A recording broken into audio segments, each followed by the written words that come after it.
Hola, hola, ¿qué tal? Bienvenidos, feliz arranque de semana. Acá estamos en vivo hasta las 2 de la tarde para poder contarles toda la información parlamentaria, la información política. Mañana es un día donde hay convocadas 2 sesiones especiales. Vamos a ver cómo eso se produce, o digamos, qué forma termina adoptando. Y también pensaba que es un día donde, bueno, un poco todas las mujeres recuperamos lo que fue la primera marcha Ni Una Menos, que fue un 3 de junio, cuando se había producido un femicidio en particular, pero fue un femicidio clave que nos obligó a interpelarnos, a tomar conciencia de la situación en la que nos encontrábamos y a donde de alguna manera se le empezaba a pedir al Congreso un marco normativo, ¿no?, que repensara la violencia de género para poder reducir la cantidad de víctimas mortales solo por su condición de ser mujer. Eso en definitiva es la violencia machista, o en eso consiste. Esa primera marcha Ni Una Menos, porque hoy va a haber otra, en realidad espontáneamente sacó a todas las mujeres a la calle para que se sintiera la voz de las que estaban sufriendo la violencia, la opresión, el hostigamiento, el miedo a salir a la calle. Y después empezó otra puja o otra pelea o una agenda en definitiva de género, que para mi punto de vista, y es una opinión absolutamente personal, termina siendo, termina llegando a mitad de camino porque no alcanza a disminuir la violencia contra la mujer. Esa agenda de género en el Congreso, ese ministerio de la mujer o esos presupuestos asignados para las causas de violencia de género y para poder pensar estas violencias como unas violencias completamente distintas a otras cometidas en el marco de otros delitos o en otros contextos. Estas tenían que ver exclusivamente por el crecimiento de una mirada aprendida, a donde los varones estaban reducidos a determinadas actividades o determinados roles sociales y las mujeres en otros. Esa primera, la recuerdo porque incluso estuve ahí en la plaza, la cubrí y escuché las historias en primera persona.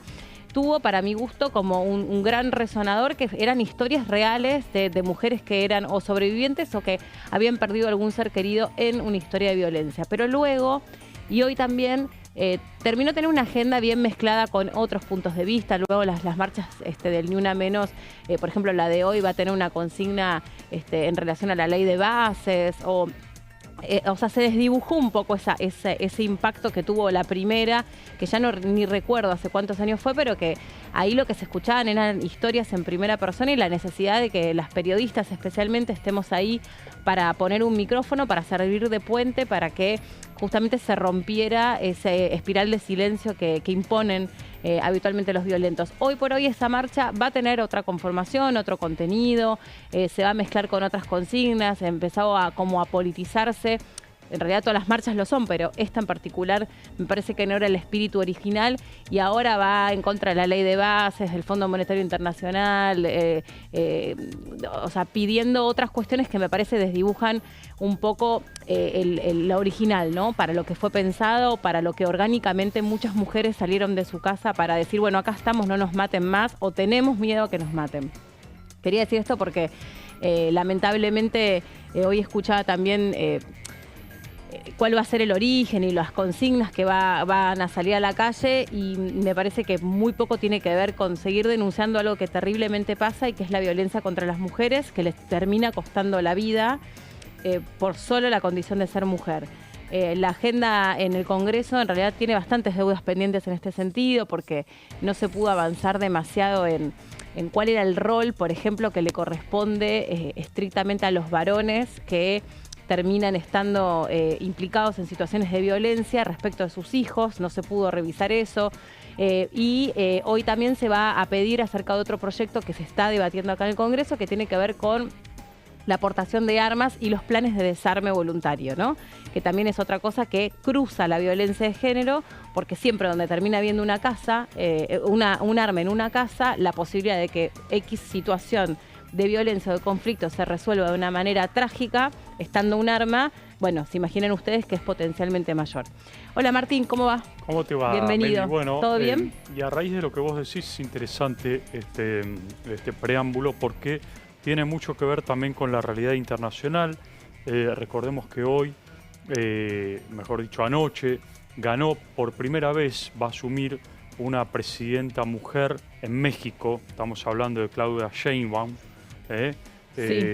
Y justamente tiene que ver porque parte de la campaña de esta mujer, que es la sucesora de López Obrador y en el mismo rincón político también, del sector de la izquierda, gran parte de su campaña tuvo que ver con la defensa de la mujer y esta idea del ni una menos, porque fue muy fuerte en México este tema, escaló muy fuerte, y la presencia de una mujer, como digo nuevamente, por primera vez en la presidencia de México, marca también un rumbo en América Latina que se estaba dando en los últimos tiempos a raíz de la lucha de las mujeres en sus propios espacios de poder. Se trata de una mujer que fue alcalde de México DF, es una física, una mujer que viene del área científica. Obviamente el Gobierno Nacional hoy acaba de emitir un comunicado desde la Cancillería felicitando a esta nueva presidenta electa. Un comunicado muy breve. Naturalmente es una presidenta que está en las antípodas ideológicas de Milei, pero bueno, forma parte de la nueva realidad latinoamericana y la nueva realidad también mundial de cómo se posiciona la mujer en el poder, en este caso el poder presidencial, ¿no? Sí, está bueno también cruzarlo con ese contexto. También vamos a analizar, porque mañana va a haber una sesión especial convocada, hay que ver también qué es lo que pasa fuera del Congreso, ya que distintas organizaciones también dijeron que planificaban movilizarse y un poco como revisar el contenido de esa fórmula jubilatoria que pretende debatirse mañana. Lo mismo que la cuestión docente, ¿no? Donde en muchas provincias todavía sigue siendo un problema y no se resolvió. Por ejemplo, en Misiones sí se resolvió la cuestión de la policía, no se resolvió o no se cerró el conflicto con los docentes, así que hay que ver en este sentido qué de todo esto se cruza o termina palpándose dentro del Congreso, claro, ¿no? Sí, y a raíz de este supermartes que hablábamos recién, porque a partir de mañana a las 11 de la mañana está convocada la sesión especial, por un lado del radicalismo, de Loredo concretamente es quien motorizó este pedido de sesión especial sobre el tema jubilaciones y pensiones, el nuevo, digamos, la nueva fórmula que se quiere buscar, y por otro lado a partir de las 14 la otra sesión especial convocada por Unión por la Patria que tiene que ver con el nuevo sistema, el nuevo régimen de financiamiento de universidades nacionales y Fondo Nacional, el FONID, Fondo Nacional Incentivo Docente, que también va a ser puesto sobre el recinto. Recordemos que en este último caso, cuando se planteó el dictamen de este proyecto de ley por parte de la oposición, el presidente Javier Milei ya adelantó de que no va a dudar en vetar eventualmente esa ley, porque cualquier proyecto de ley o cualquier ley que atente contra el déficit fiscal y contra el equilibrio fiscal, dijo el presidente, no va a dudar en vetarlo. Así que este es el escenario, el contexto, el panorama que se vislumbra previo a lo que va a ser este supermartes, Meli. Bien. Bueno, Martín, vos también trajiste un tema vinculado a la Ley de Seguridad Interior para poder repasar con nosotros. Sé que preparaste unas placas sobre esto. Bueno, eso forma parte también de la agenda política que está planteando el Gobierno Nacional, Meli, que tiene que ver justamente en paralelo al debate en el Senado de la Ley de Bases y el paquete fiscal. El Gobierno está planteando justamente modificaciones a la Ley de Seguridad Interior. ¿Para qué está buscando concretamente esto? Bueno, apunta sustancialmente al tema narcotráfico, proyectos de ley que ha presentado la ministra de Seguridad, Patricia Bullrich. Hay también una modificación muy profunda que se busca en términos legales, que es para que haya mayor penas, mayor cantidad de sanciones en volumen hacia los integrantes de una red de narcotráfico. Estamos hablando concretamente del caso de Rosario como caso emblemático, pero vemos que el narcotráfico se extiende a lo largo del país, y esa es una de las preocupaciones que plantea el Gobierno Nacional en este proyecto de ley. Concretamente lo que busca es que a todos los integrantes de una banda narcocriminal se les dé el mismo tratamiento en términos de sanciones y aplicación de penas, ya sea si es el jefe de la banda o si es un integrante menor. Esto forma parte de ese proyecto de ley. De este paquete también se desprende la siguiente placa que vamos a ver y que tiene que ver justamente con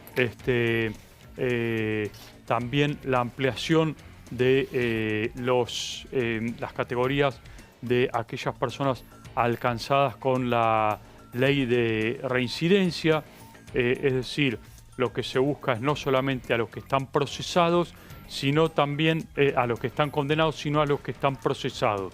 Es decir, amplía el universo de aquellas personas que van a ser sancionados, penados, en el caso de que reincidan en un delito. Otro de los proyectos de ley que ya se debatió en comisiones y empezó a avanzar bastante es el régimen de ADN, que tiene que ver con delitos sexuales. Se extiende más allá de los delitos sexuales a otros delitos. El banco genético. El tema del banco genético, exactamente. Y el otro tema es elevar las penas a aquellas personas que atenten o ataquen a las fuerzas policiales. Todo esto forma parte del paquete de ley anti-narcotráfico, lucha contra el narcotráfico que está planteando la ministra Bullrich y que lo promociona ya el gobierno, decíamos y reiteramos, en forma paralela a lo que es el debate de ley bases en el Senado. Que quede inserto también, ya que estamos refiriéndonos a la agenda internacional, a la visita que también hace Javier Milei respaldando a Bukele, ¿no? En estos últimos días, este último fin de semana.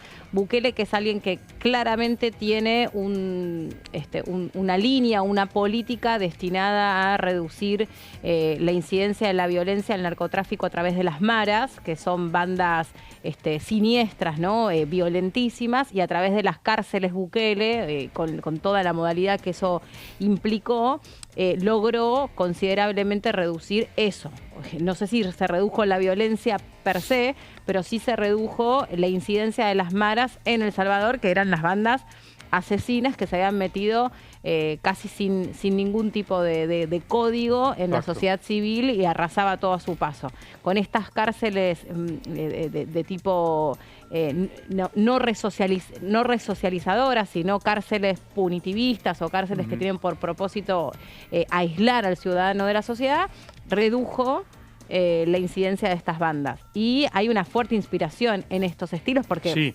De hecho, Patricia Bullrich las usa como en la campaña también. Exactamente, Meli. Y ampliando lo que vos decís, el sábado en la reunión que tuvieron el presidente Milei con Bukele en la Asunción, en El Salvador, en la asunción de la reelección de Bukele, Milei le habló precisamente toda la lucha que está llevando adelante en la Argentina contra el narcotráfico, habló de estos proyectos de ley que están presentados en la Cámara de Diputados, los proyectos de Patricia Bullrich, pero también hablaron de un proyecto que se viene y que vamos a hablar seguramente mucho, que está preparando el ministro de Justicia, Cunio Libarona, y que tiene que ver con la baja de la edad de la imputabilidad de los menores. Están hablando, lo planteó el otro día el ministro Cunio Libarona, de bajarla de 16 a 13 años, incluso en algunos casos de delitos. Es una ley, va a ser un proyecto de ley, por cierto, polémica, pero bueno, es la intención del gobierno de Milei de avanzar con este tema para atacar de lleno al tema de la inseguridad en la Argentina. Dos temas centrales que tiene el gobierno es la economía y la inseguridad. Bueno, de esos temas se está abocando el presidente Milei y tienen que ver con estos proyectos de ley que están en debate o que van a estar en debate en el Congreso. Proyectos que obviamente desde lo ideológico son muy polémicos porque hay todo un sector dentro del Congreso que cree que son proyectos no solo muy ambicioso, sino que se meten contra derechos adquiridos para los ciudadanos, entonces muchos de ellos generan tensiones y hasta si querés es la agenda contrapuesta o que se contradice con, por ejemplo, la ley de blanqueo, ¿no? Porque mientras la ley de blanqueo podría avanzar sin determinadas restricciones que podría favorecer que las bandas narcos laven fácilmente dinero o blanqueen fácilmente dinero, avanzan estas leyes antimafia a donde, digamos, hay como una mirada muy diferente de enfocarse en la cuestión. Porque ahí están aquellos que dicen, mira, por más que vos que generes operativos de saturación, por más que vos estés, a todos les competa la misma, o les endilguen la misma responsabilidad dentro de una banda, así sea el sicario, así sea el que reparte droga o el chofer, como si todo fuese una banda, una asociación ilícita. En realidad, mientras vos no vayas contra los activos que esas bandas generan, no estás eliminando el potencial de esa banda de narcotraficantes. Claro. Entonces, si estás avalando una ley de blanqueos a donde con mucha facilidad una banda de narcotraficantes puede entrar o limpiar su dinero, es contradictorio con toda esta agenda antimafia, porque es como que estás resolviendo o estás poniendo una curita donde la cuestión de fondo, que es cómo generás esos activos, no la estás discutiendo, que es la extensión de dominio y todas estas cuestiones. Exacto. Así que hay que ver ahí qué pasa. Respecto del registro de ADN o de bancos genéticos aplicables a todos los delitos, te dicen que es muy difícil que avance porque nosotros tenemos una ley que interpreta que todos somos inocentes hasta que se demuestre lo contrario. Entonces, ¿quiénes van a ingresar y en qué momento de un proceso entra alguien a poner su material genético para que sea contrastable con alguna potencial víctima de algún delito? Si sos inocente hasta que se demuestre lo contrario, y yo no sé si tengo que estar poniendo o donando mi sangre o mis muestras de ADN a ese banco genético. Proyectos muy polémicos, proyectos que están en debate en la Cámara de Diputados. Recordemos que ya desde la semana pasada han circulado por la Comisión de Legislación Penal referentes de diferentes sectores. Incluso estuvo el gobernador Puyaro de Santa Fe con su ministro de Seguridad, exigiendo incluso mayor dureza en los proyectos de ley que llegaron a la Cámara de Diputados de parte del Ministerio de Seguridad de la Nación, de Patricia Bullrich, y reclamando mayor dureza. Por cierto, como bien vos decís, Meli, son proyectos polémicos, pero bueno, están en debate, en pleno debate en estos momentos en la Cámara de Diputados, en diferentes comisiones, con la intención de avanzar. Es la segunda etapa, me parece que se viene después de lo que va a ser la ley de bases y el paquete fiscal debatido en el Senado y seguramente una vez que se apruebe en el Senado trasladado a diputados porque va a llegar con modificaciones. La segunda etapa va a ser este paquete que tiene que ver con leyes de seguridad, ¿no? Bien. Bueno, es parte de la agenda que se viene, independientemente de lo que pase con la ley de bases y con lo que está previsto para la sesión de mañana. Mañana, al final, ¿puede haber 2 sesiones? ¿Cómo va a funcionar eso? En principio está convocado exactamente 2 sesiones totalmente diferentes. Como decíamos recién, una es a las 11 de la mañana, convocado por el radicalismo, tiene que ver con el tema jubilaciones, y la otra es a partir de las 14 horas, con lo cual habrá que ver cuál de estas sesiones logra el quórum suficiente, 129 diputados sentados en el recinto para que pueda comenzar la sesión. De más está decir que es muy probable que los legisladores del oficialismo no participen, por esto que decíamos recién. El gobierno ha sido muy crítico de este tipo de proyectos que, en el caso concreto, el FONID, atentan, según el presidente de la Nación, a lo que es el equilibrio fiscal. Y habrá que ver qué pasa con algunos aliados del gobierno, como el PRO u otros radicales que tienen que ver con un apoyo a estos proyectos de ley, pero que al mismo tiempo forman parte del ala dialoguista con el cual se está comunicando el gobierno nacional, ¿no?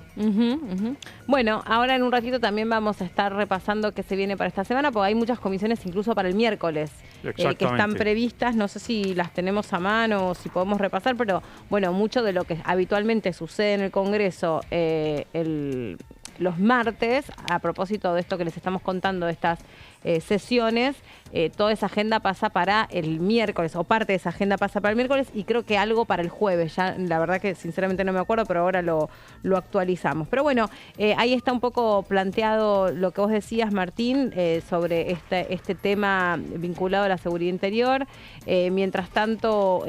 las comisiones, Meli, que hay el miércoles, está planteada la Comisión de Discapacidad para hablar de un sistema de prestaciones básicas.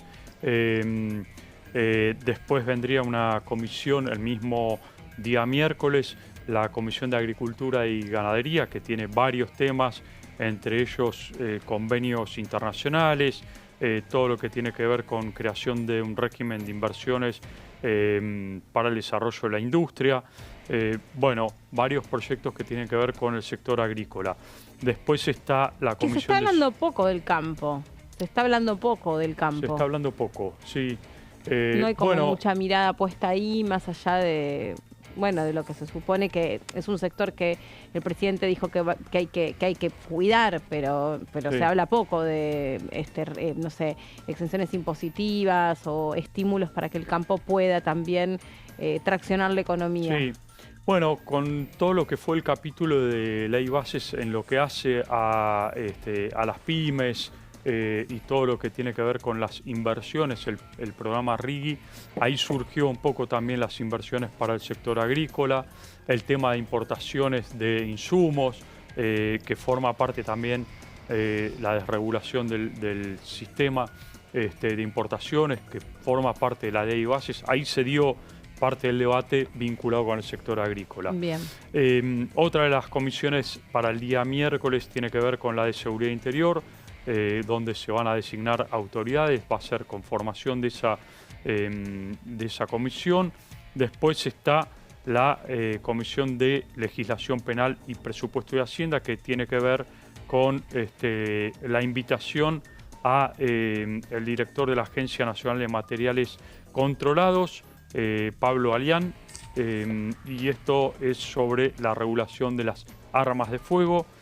Después va a estar el mismo día miércoles en la Comisión de Seguridad Interior y Legislación Penal el proyecto de ley sobre abordaje integral del crimen organizado, estos proyectos que hablábamos recién, que apuntan a el combate contra el narcotráfico con invitados especiales. Después va a estar la Comisión de Pequeñas y Medianas Empresas y la Comisión de Derechos Humanos y Garantías, con invitados especiales para tratar distintos proyectos de ley que tienen que ver con la temática de derechos humanos. Y la Comisión de Mujeres y Diversidad, Meli, ese mismo día miércoles, también relacionado con proyectos que tienen que ver con lo que formó parte de la ley de bases y la perspectiva de género a raíz del recorte presupuestario en el área de género, ¿no? Y el día jueves, va a haber reunión constitutiva de la comisión del Grupo Parlamentario de Amistad de Argentina y Turquía, la Comisión de Cultura, y hasta ahí llegamos en esta semana. Bueno, bárbaro, buenísimo. Y esto queda actualizado todo lo que está previsto para esta semana, lo que va a pasar mañana y también este proyecto donde el Poder Ejecutivo empieza a poner el foco que tiene que ver con la seguridad interior, especialmente como disparador la situación gravísima que se está viviendo en Rosario. ¿Hacemos una pausa? ¿Cómo no? Corta, ya venimos.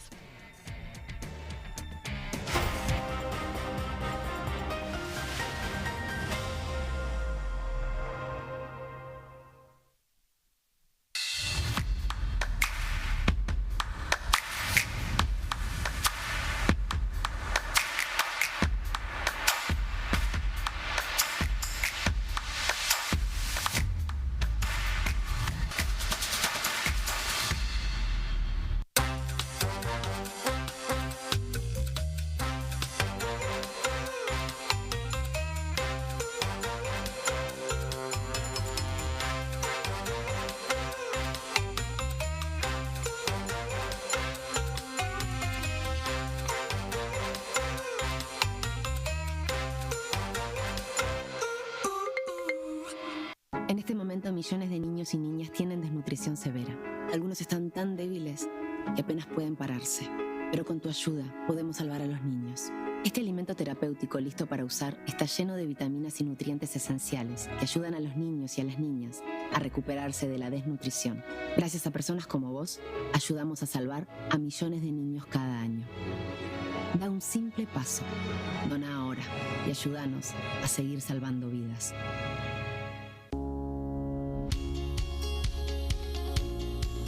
La Cámara de Diputados tiene 257 miembros. Los diputados debaten y sancionan leyes que rigen en todo el territorio nacional. Algunas de las más importantes son el presupuesto de gastos generales del Estado, el Código Civil, el Código Penal, la forma en que se rige el trabajo, las jubilaciones, entre tantas otras. Además, controla y hace un seguimiento de las políticas del Poder Ejecutivo a través de la visita de diferentes funcionarios o el pedido de informes, así como la posibilidad de realizar juicios políticos a los funcionarios. La duración de los mandatos de los diputados es de 4 años y pueden ser reelegidos indefinidamente. Desde el momento en que asumen y hasta el final de su mandato, no pueden ser acusados, interrogados judicialmente, ni molestados por las opiniones o discursos que imitan desempeñando su mandato. Son requisitos para ser diputado tener al menos 25 años, 4 años de ciudadanía argentina y haber nacido en la provincia por la que se postula o haber residido en ella los 2 años precedentes. Se agrupan en bloques que expresan partidos políticos o afinidad ideológica. Existen también los monobloques integrados por un solo diputado.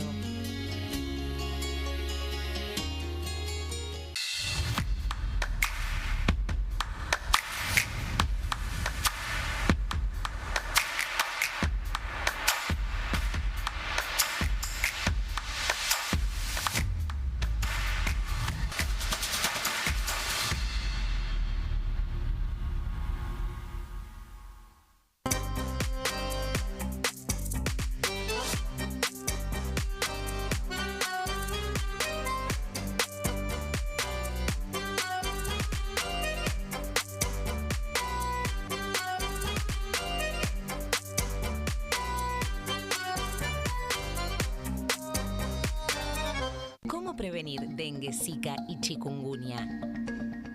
Para prevenir estas enfermedades, evita que el mosquito te pique y no lo críes en tu casa.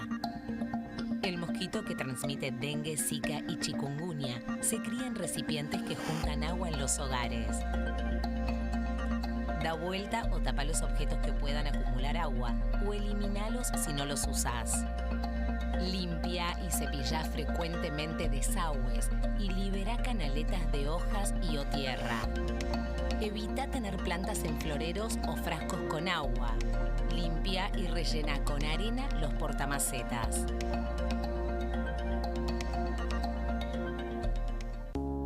Las sesiones son el espacio donde los diputados debaten proyectos de ley para su aprobación, modificación o desaprobación. En una misma sesión se pueden tratar varios proyectos de ley. Desde el 1 de marzo, cuando el presidente las inaugura, se desarrolla el periodo de sesiones ordinarias. Entre el 1 de diciembre y el 28 de febrero se extiende el periodo de sesiones extraordinarias que solo pueden ser realizadas a pedido del presidente de la Nación. En el recinto, el bloque oficialista se dispone a la derecha del presidente de la Cámara, el bloque opositor mayoritario a la izquierda y en el centro los bloques con menos cantidad de integrantes.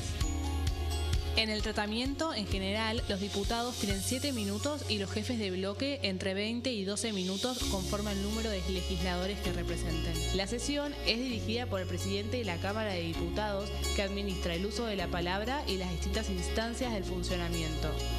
A la izquierda del presidente está el secretario administrativo, a la derecha el secretario parlamentario y debajo de él están los taquígrafos, que registran cada uno de los testimonios.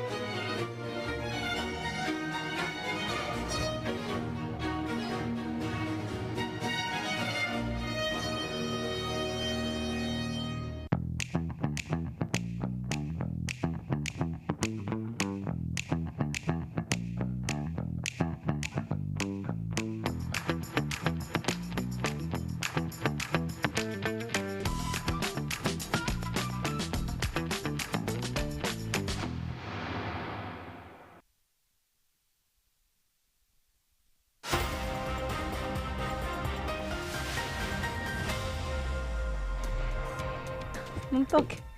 Acá estamos de regreso después de la pausa y bueno, renovamos el equipo. ¿Cómo andas, Pablito? ¿Cómo andas, Meli? ¿Todo bien? Feliz arranque de semana. ¿Cómo te toma esta semana? Bien, movida. Bien, ¿no? sí, yo creo que sí, con mucha información. Mucha info, tal cual, mucho movimiento. Sí. Bueno, mañana hay los escuchaba recién con Martín, ¿no? Hablando de lo que va a ser mañana martes, con 2 sesiones especiales convocadas, una por el radicalismo, otra por Unión por la Patria, y ahí seguramente están las conversaciones muy aceitadas, on fire, por decirlo de alguna manera, para ver qué consensos, qué acuerdos se logran y que mañana a ver si se destraba o no y que finalmente se trata. Recordemos que está lo que tiene que ver con movilidad jubilatoria, con universidades, y UP trata, digamos, también de colar en esa conversación FONIT, ¿no? El Fondo de Incentivo Docente. Sí. Así que muy movida. También lo que deja la ley bases y lo que fue la firma del dictamen de la semana pasada y todo lo que está pasando obviamente en el Ejecutivo con el gabinete. Así que para nosotros los periodistas vamos a estar más que entretenidos y con mucha información para ir abordando. Sí, absolutamente, con esta curiosidad que por ahí algunos no entienden cómo es que hay 2 sesiones convocadas para el mismo día. A ver, ¿podemos explicar eso técnicamente? Sí. A ver, no se va a traducir, creemos, en 2 sesiones porque sería inusual o infrecuente que una sesión vinculada a la discusión de la fórmula jubilatoria dure 3 horas. Tal cual. Sería como impensado. Y entonces, ¿en qué se traduce? ¿Y por qué estamos frente a esta situación? Porque, a ver, lo que no está sucediendo ya hace un tiempo en la Cámara de Diputados, en el Congreso diría, es que no hay sesiones ordinarias, es decir, sesiones regulares, ¿sí? Entonces lo que hay son sesiones extraordinarias y que vienen, o que surgen, mejor dicho, cuando alguno de los bloques o varios bloques se juntan más de 10 firmas y se pide especialmente sesionar con cierto determinado número de expedientes o con ciertos expedientes o ciertos temas. Entonces lo que sucedió es esto, ¿no? Que por un lado unos bloques o el radicalismo pidió sesionar movilidad jubilatoria y universidades y Unión por la Patria pide sesionar movilidad jubilatoria, universidades y FONIT. Incorporar otros temas. Pero bueno, fueron 2 pedidos de sesiones especiales. ¿Pero no se podría haber unificado todo en un solo temario? Y bueno, lo que pasa es que hay diferencias. Hubo, de todas estas discusiones que estamos mencionando, hay 4 dictámenes por cada uno de estos temas. Hay distintas posiciones. La UCR firmó un dictamen que no firmó Unión por la Patria. Hacemos Coalición Federal, que ese bloque de Pichetto también acompañó ciertos dictámenes que no acompañó Unión por la Patria. Entonces, bueno, esta unificación yo creo que va a terminar dándose tal vez o seguramente. De hecho, a mí antes de entrar me decían que probablemente Unión por la Patria dé quórum en la sesión de las 11 de la mañana, es decir, que ya uno entiende que si se da, digamos, esta sesión de las 11, donde se logra cierto nivel de acuerdo para poder avanzar en lo que está estipulado en esa sesión, probablemente la de las 14 queda un poco, ¿no?, desdibujada o sin efecto o sin necesidad de que se ejecute directamente. Pero ¿cómo es? O sea, ¿vuelve a sonar la chicharra? O sea, ¿en qué...? A ver, materialmente, ¿cómo es? No, ¿Cómo se bueno, produce eso? a ¿O ver, las escaerantes? Sí, las escaerantes o por un pedido o por nota, porque no creo que vayan a convocar nuevamente a las 14 para que no tenga quórum. No. Aparte que se irían todos y tienen que volver a entrar. Claro, por eso mismo, desestimás el llamado en todo caso. ¿Y se puede hacer eso?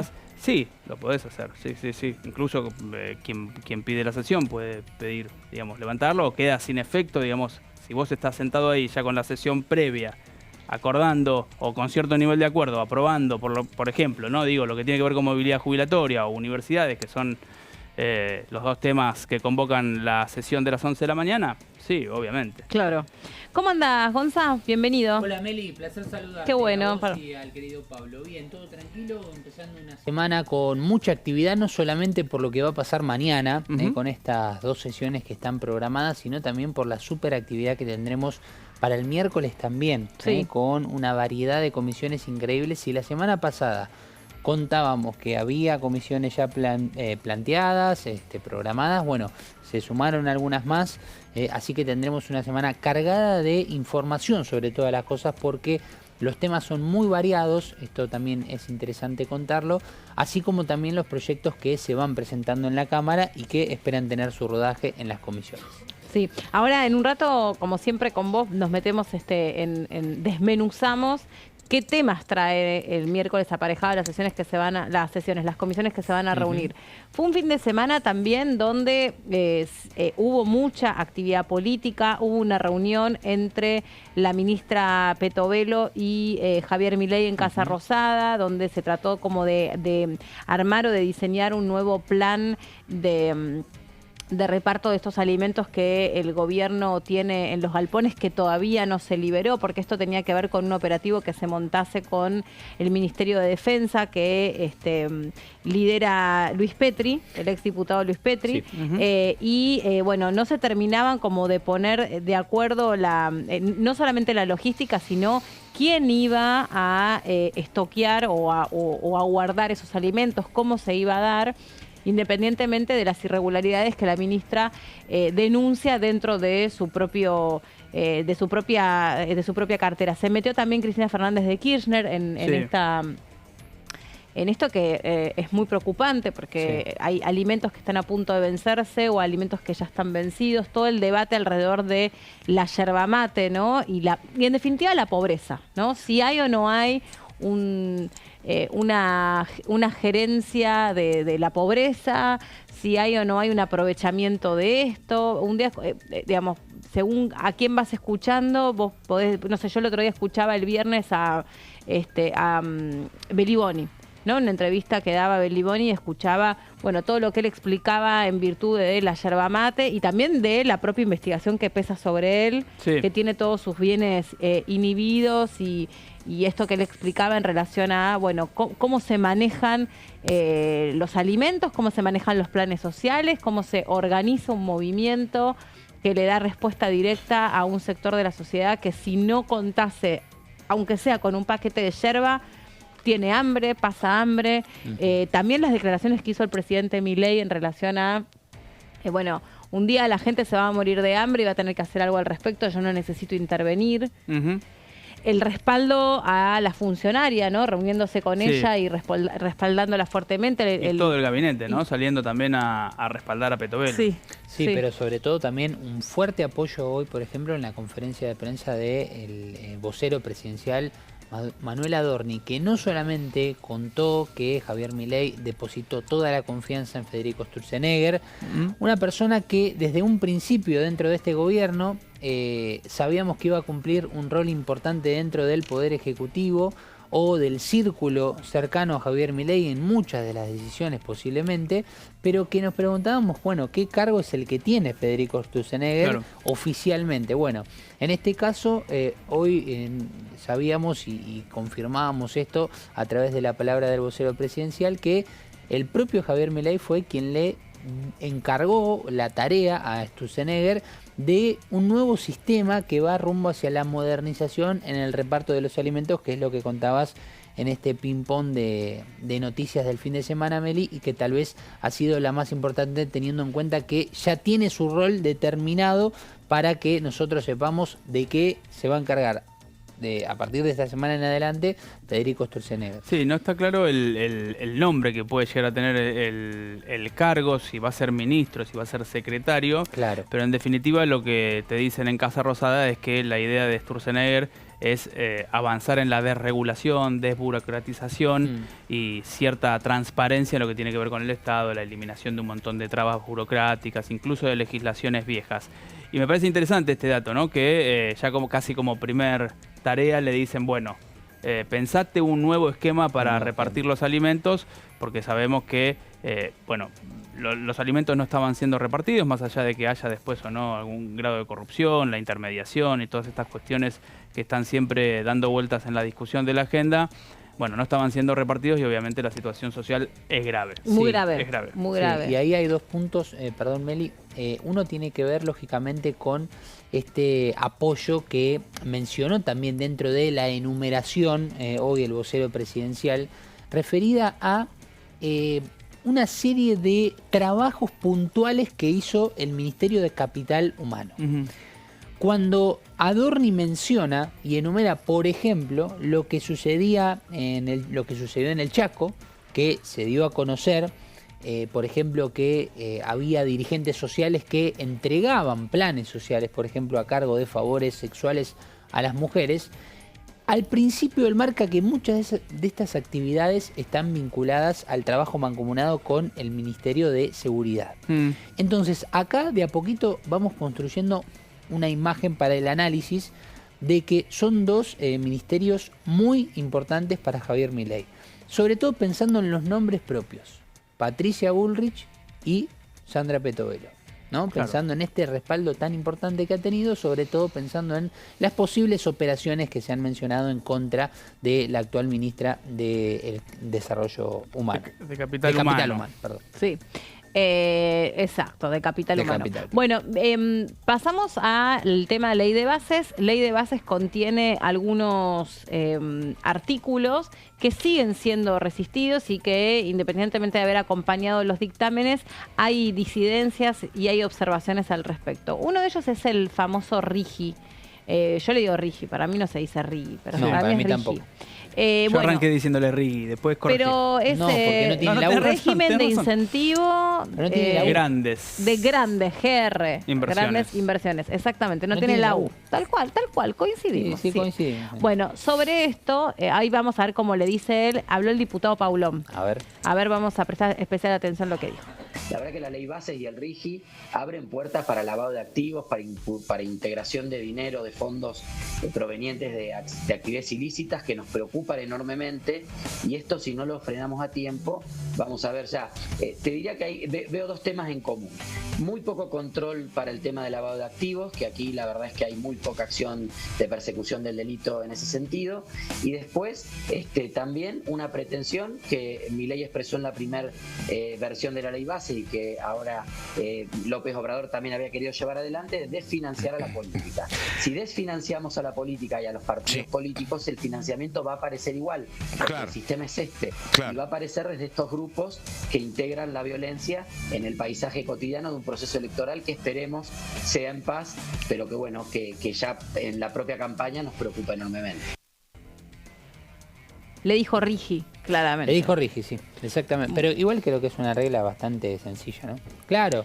Ahí hay nos mucha- apuntan. Pero claro, estamos Nuestra diciendo productora dice eso, pero es verdad. Pero no, Yo nosotros tampoco. tampoco, Bueno, Cintia, pero fui uno de los que se equivocaron. Mira, Pará, como porque diría- Pablo se siente Humano, acusado, somos se humanos. siente como acusado. diría Chiche, ponete un micrófono y sentate acá con nosotros, Cintia. Claro. O una camarita. Estamos diciendo lo mismo. Una camarita es del Una control. camarita. Una webcam, me Para encantó ahí mí en el eso control. sí sumaría muchísimo. Y otra persona que tiene que participar sí o sí del programa es Luis, nuestro director. También, Que también tal siempre cual. tiene una anécdota para aportar, un Sí, dato sí, para... Yo creo que ahí tendría que haber una webcam a lo Tinelli, Sí, a las claro, viejas épocas de exactamente, Tinelli, claro. y tienen que formar parte, porque esto es así. Esto Hoy es- los canales de stream, todos Ahí, tienen ahí, todo ahí una está cámara. participando Luis, dice picos de rating, seguro. Sí, por supuesto. ¿Cómo que no, Luis? Sí, todos quieren saber, pues siempre tiene un dato para aportar. Sí, un nombre propio cuando no te lo acordás. Tan atentísimo, Claro. menos mal. Exacto. Esto es como, viste, jugar al tenis. Te estamos tirando una pelota para el otro lado, nos la Exacto, devuelven. Exactamente. Tenemos una pared, pero es como una red. Sí. Gonza, ¿vos mismo presentaste un proyecto o nos vas a contar sobre un proyecto? Hay campañas para que yo sea diputado, pero no. ¿En serio? Ah, ¿hay campañas? ¿Qué, No, no, no. qué Se comi- juntan qué comi- firmas, ¿Qué comisión ¿cómo? integrarías? Claro. A mí me está gustaría bueno. la comisión de deportes y la de comercio, serían espectaculares. La de comercio, Sí, sí, sí. integrarías Comercio eso. siempre me interesó por una cuestión del trabajo de mis padres y siempre es lindo el comercio. Sí. Es muy Sacrificado. exigente, muy sacrificado, pero es ¿A qué lindo. se dedica el comercio de tu No, padre? 15 años tuvieron kiosco. Ah, Ujú. está bien. Y yo fui parte también de ese trabajo, entonces, bueno. Y te comías todos los helados, las golosinas. Siempre fui muy cuidadoso de la economía de mis padres. Nunca me gustó Qué buena el respuesta, exceso. ¿eh?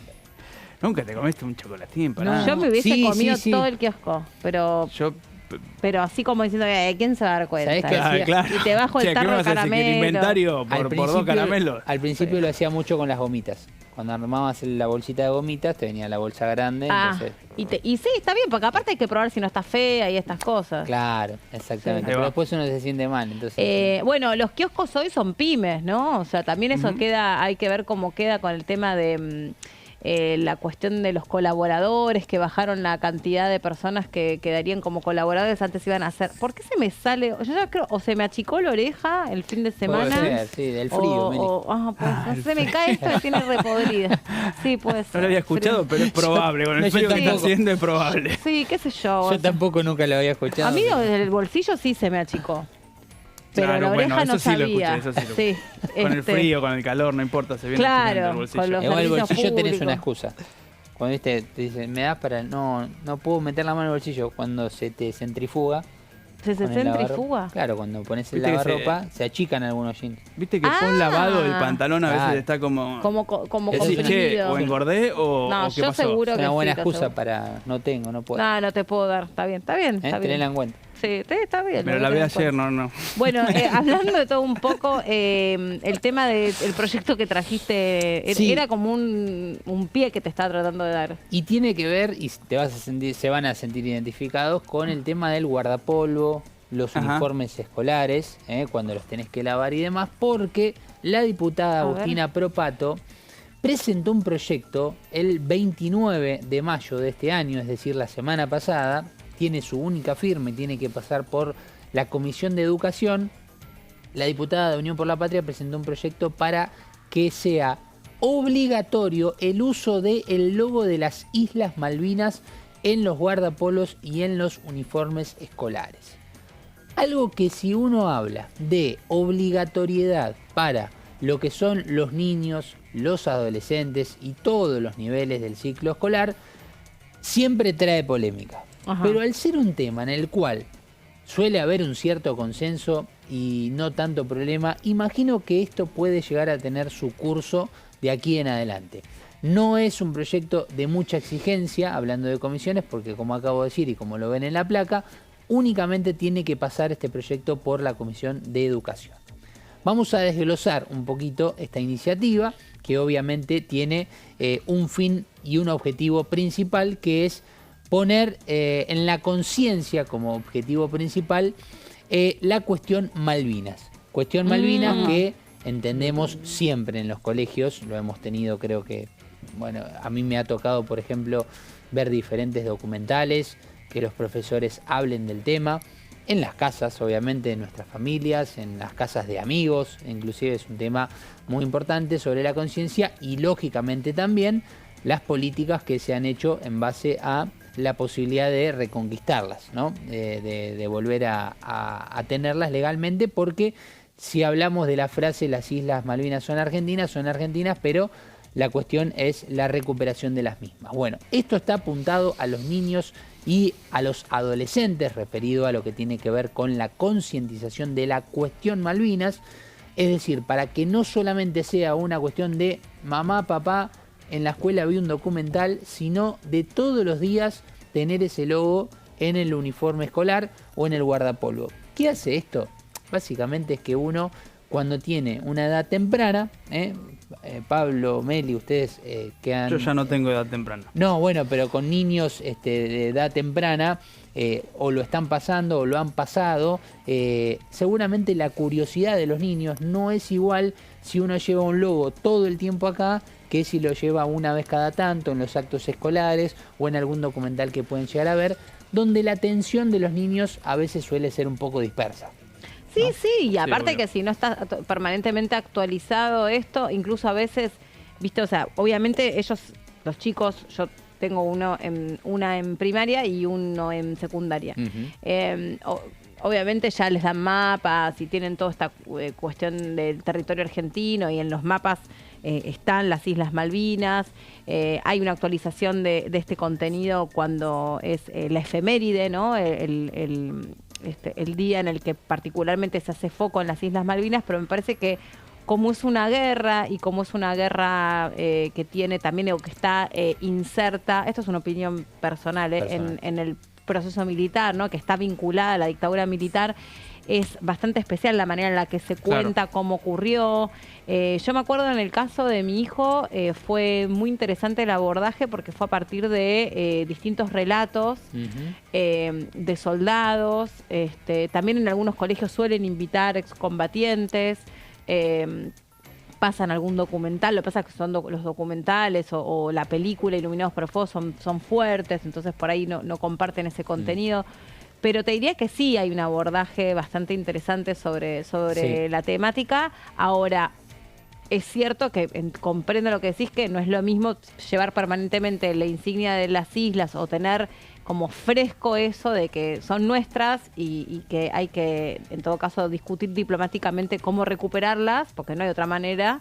Pero es verdad que puede estar como medio desenganchado de los contenidos que manejan los pibes. Puede ser. Sí, es interesante. Cuando uno lleva todo el tiempo un logo, no solamente el propio, sino que yo te cruzo, sos mi compañero, sos mi compañera, te lo veo todo el tiempo, la visualización para generar un tipo de conciencia. Otra de las cuestiones, por ejemplo, Meli, en las escuelas, más allá de los actos del 2 de abril o los días previos, porque por lo general al ser un día no laboral y no escolar, no coincide el acto con el día. Claro, exactamente, se hace siempre o 1 o 2 días antes o después, pero también está la presencia, y me parece que aquí lo más importante, siempre hay en los colegios algún portero, algún maestro, algún encargado, el kiosquero, siempre alguien que pertenece dentro de lo que es el esquema laboral de las instituciones, siempre suele haber o un familiar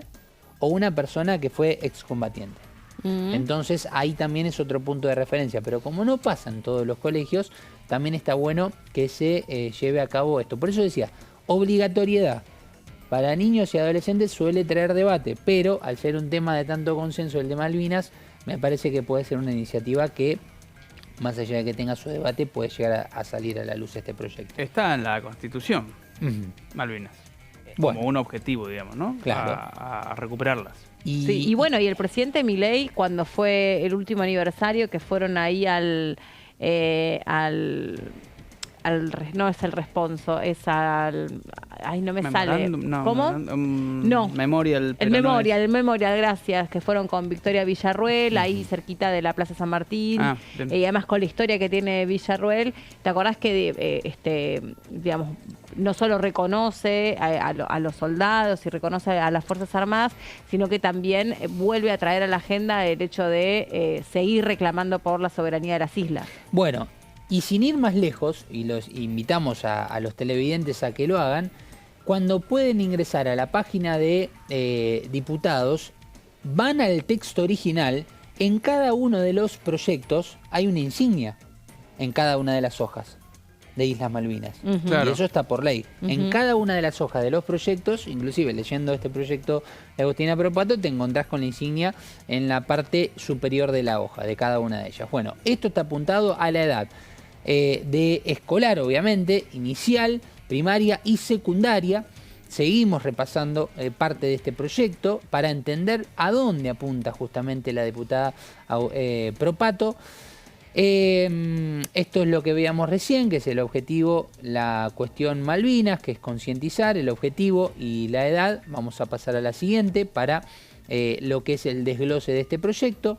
La recuperación política irrenunciable. Y lo puse entre comillas porque esto es parte de lo que pone justamente la diputada Propato dentro de los fundamentos de este proyecto. Es decir, que el gobierno nacional, sea cual fuere, tiene una política irrenunciable que es justamente la recuperación de las Islas Malvinas, y por eso lo plantea como uno de los fundamentos para darle un poco más de peso también a esta iniciativa. Y el por qué, porque cuando se empieza a debatir, dice, pero para acá, dale, dame tus puntos de vista, tus fundamentos, ¿por qué yo tengo que mandar a mis pibes con el logo de Malvinas? Bueno, esto es algo que también está muy bueno dentro de los fundamentos, esta frase puntual: política irrenunciable de la recuperación. El logo, la dimensión del logo, atentos con este punto. Porque uno puede decir, bueno, ¿qué va? ¿Una cosita chiquita? ¿Una cosita más grande? Un logo como son, por ejemplo, la de los colegios privados, que suelen tener un logo bastante grande. Como bueno, un escudo. Como un escudo. En el proyecto es un logo, pero que puede llegar a tener la dimensión de un escudo, por ejemplo. Bueno, esto va a quedar a disposición de cada jurisdicción provincial, que va a tener que tomar la decisión de poner la dimensión del logo a tamaño que lo prefiera cada jurisdicción.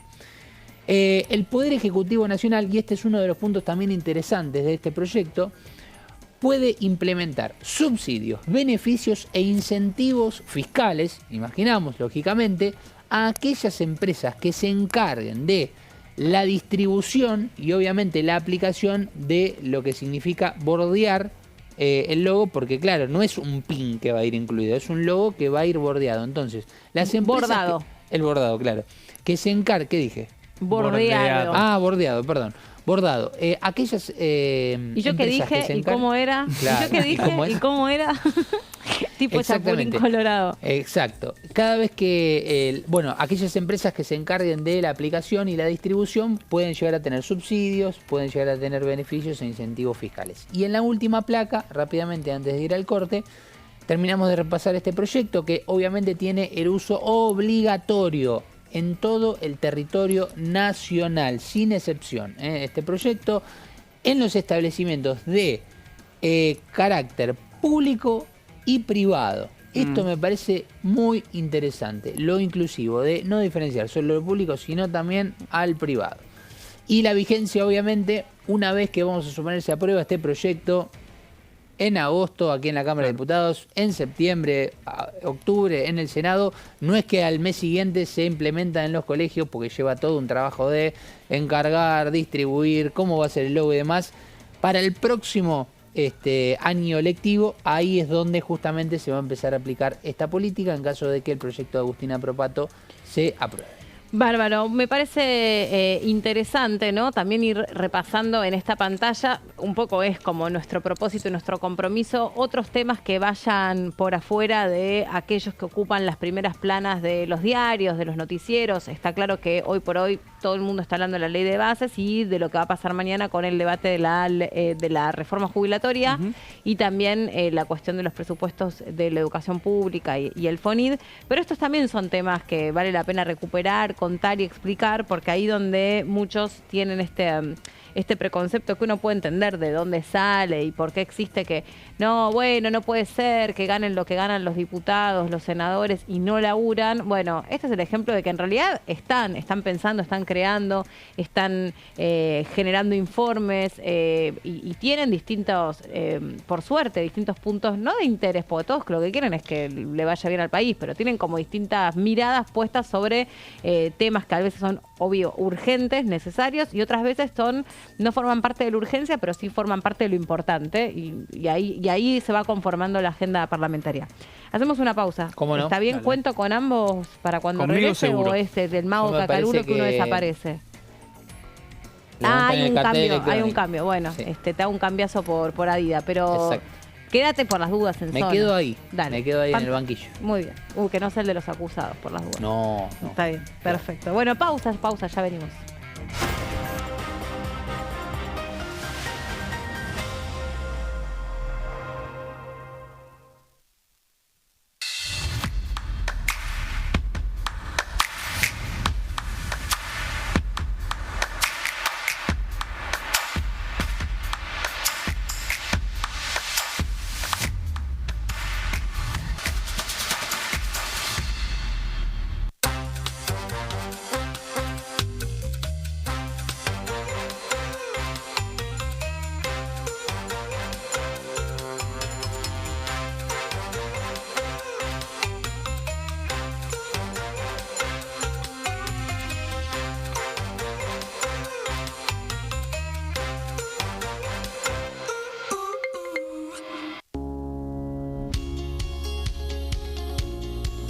La Cámara de Diputados tiene 257 miembros. Los diputados debaten y sancionan leyes que rigen en todo el territorio nacional. Algunas de las más importantes son el presupuesto de gastos generales del Estado, el Código Civil, el Código Penal, la forma en que se rige el trabajo, las jubilaciones, entre tantas otras. Además, controla y hace un seguimiento de las políticas del Poder Ejecutivo a través de la visita de diferentes funcionarios o el pedido de informes, así como la posibilidad de realizar juicios políticos a los funcionarios. La duración de los mandatos de los diputados es de 4 años y pueden ser reelegidos indefinidamente. Desde el momento en que asumen y hasta el final de su mandato, no pueden ser acusados, interrogados judicialmente ni molestados por las opiniones o discursos que imitan desempeñando su mandato. Son requisitos para ser diputado tener al menos 25 años, 4 años de ciudadanía argentina y haber nacido en la provincia por la que se postula o haber residido en ella los 2 años precedentes. Se agrupan en bloques que expresan partidos políticos o afinidad ideológica. Existen también los monobloques integrados por un solo diputado.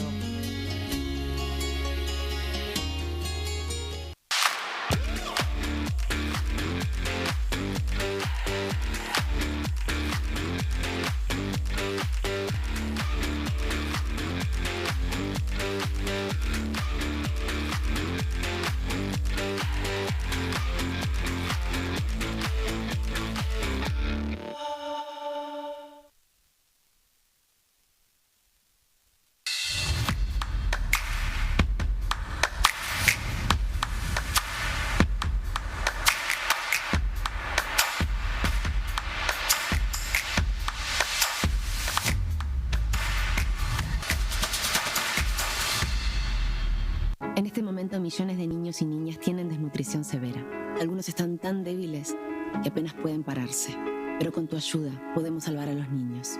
Este alimento terapéutico listo para usar está lleno de vitaminas y nutrientes esenciales que ayudan a los niños y a las niñas a recuperarse de la desnutrición. Gracias a personas como vos, ayudamos a salvar a millones de niños cada año. Da un simple paso. Dona ahora y ayúdanos a seguir salvando vidas.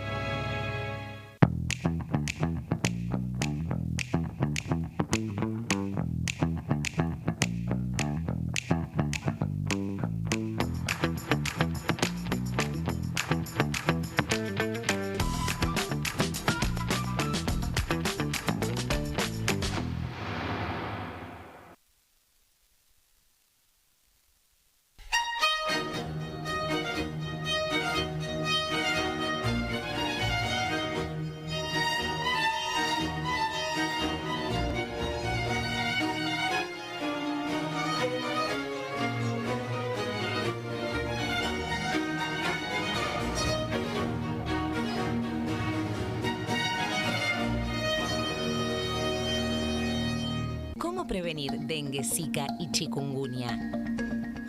Para prevenir estas enfermedades, evita que el mosquito te pique y no lo críes en tu casa. El mosquito que transmite dengue, zika y chikungunya se cría en recipientes que juntan agua en los hogares. Da vuelta o tapa los objetos que puedan acumular agua o eliminalos si no los usás.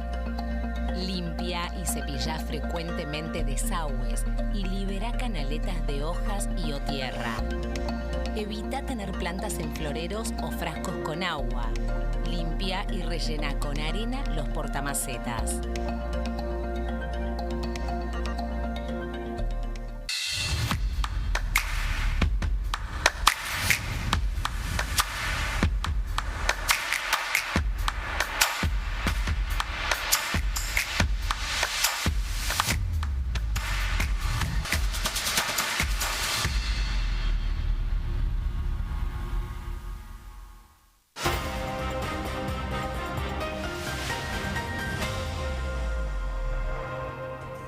Hola, acá estamos de vuelta después de la pausa. Está Seba con nosotros. ¿Cómo estás, Seba? ¿Cómo estás? ¿Todo bien? Bien, ¿y vos? Bien, todo bien. Bueno, ¿cómo te trata este día helado? No, un día helado, o sea, como todos, sufriendo el frío, pero bueno, acostumbrándonos, pues se viene el invierno y estamos, bueno, se adelantó un poco, ¿no? Esta transición, no sé si es el cambio climático o qué, pero bueno, se vino con todo y hay que adaptarse, ¿no? No queda otra. Sí, y en eso que está diciendo Seba, se lleva puesto el precio de muchas frutas y verduras que están carísimas, que tienen que ver con el frío de este adelantado, como que, por lo que explicaron, es como que no tienen tiempo de madurar.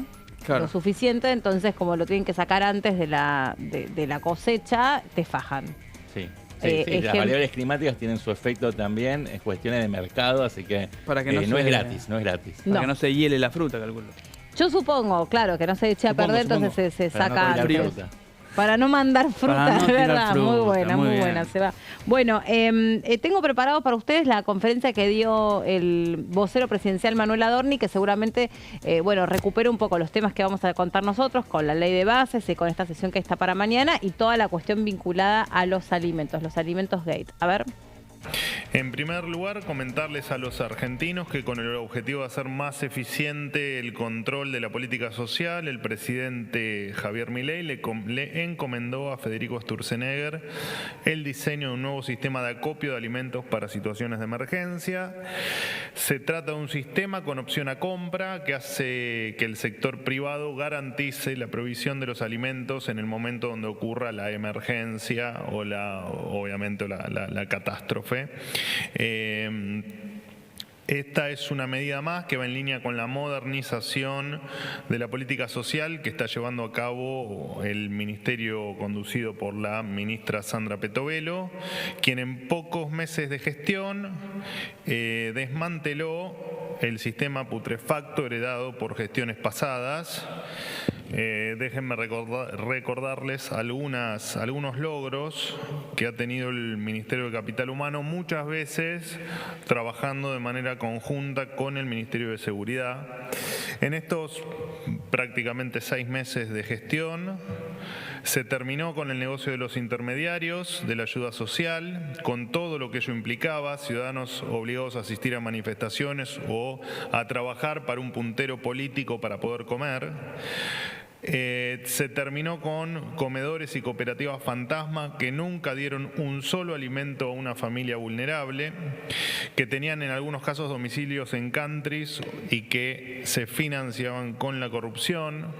Además se logró desarticular, lo recordarán porque lo anunció aquí la ministra Patricia Bullrich, se desarticuló una red de explotación sexual en Chaco, donde dirigentes sociales entregaban planes a mujeres a cambio de extorsiones sexuales, se transparentaron los presupuestos de las universidades nacionales y se terminó con la sumisión a los trabajadores de no poder elegir libremente la obra social por fuera del sindicato. Además, se procedió en un montón de estas cuestiones que les estoy nombrando y en tantas otras, denunciar con nombre y apellido a funcionarios de la anterior administración que eran responsables de todas estas cuestiones que les estoy mencionando y, como les decía, de tantas otras. De hecho, la última fue a funcionarios y a la ex titular del Ministerio de Desarrollo Social en virtud de la compra irregular de guardapolvos y yerba mate. Yo lo he dicho muchas veces acá y lo repetimos los diferentes funcionarios.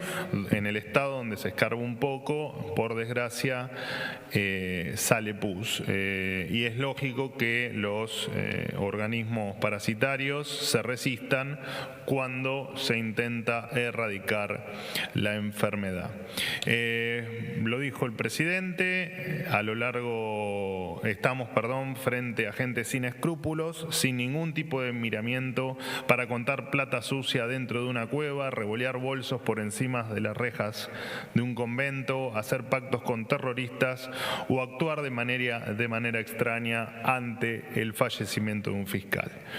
Si el gobierno terminó con el sistema putrefacto de los que se servían del Estado, también va a terminar con las operaciones de quienes se resisten a perder sus privilegios.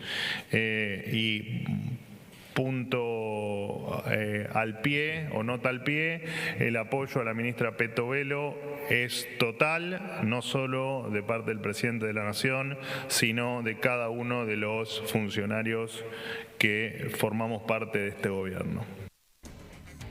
Bueno, está la conferencia de Adorni haciendo foco en toda la investigación y toda la cuestión de los alimentos. Hay una incógnita respecto del reemplazo del funcionario de la Torre, ¿no? Están diciendo que es Leila Gianni.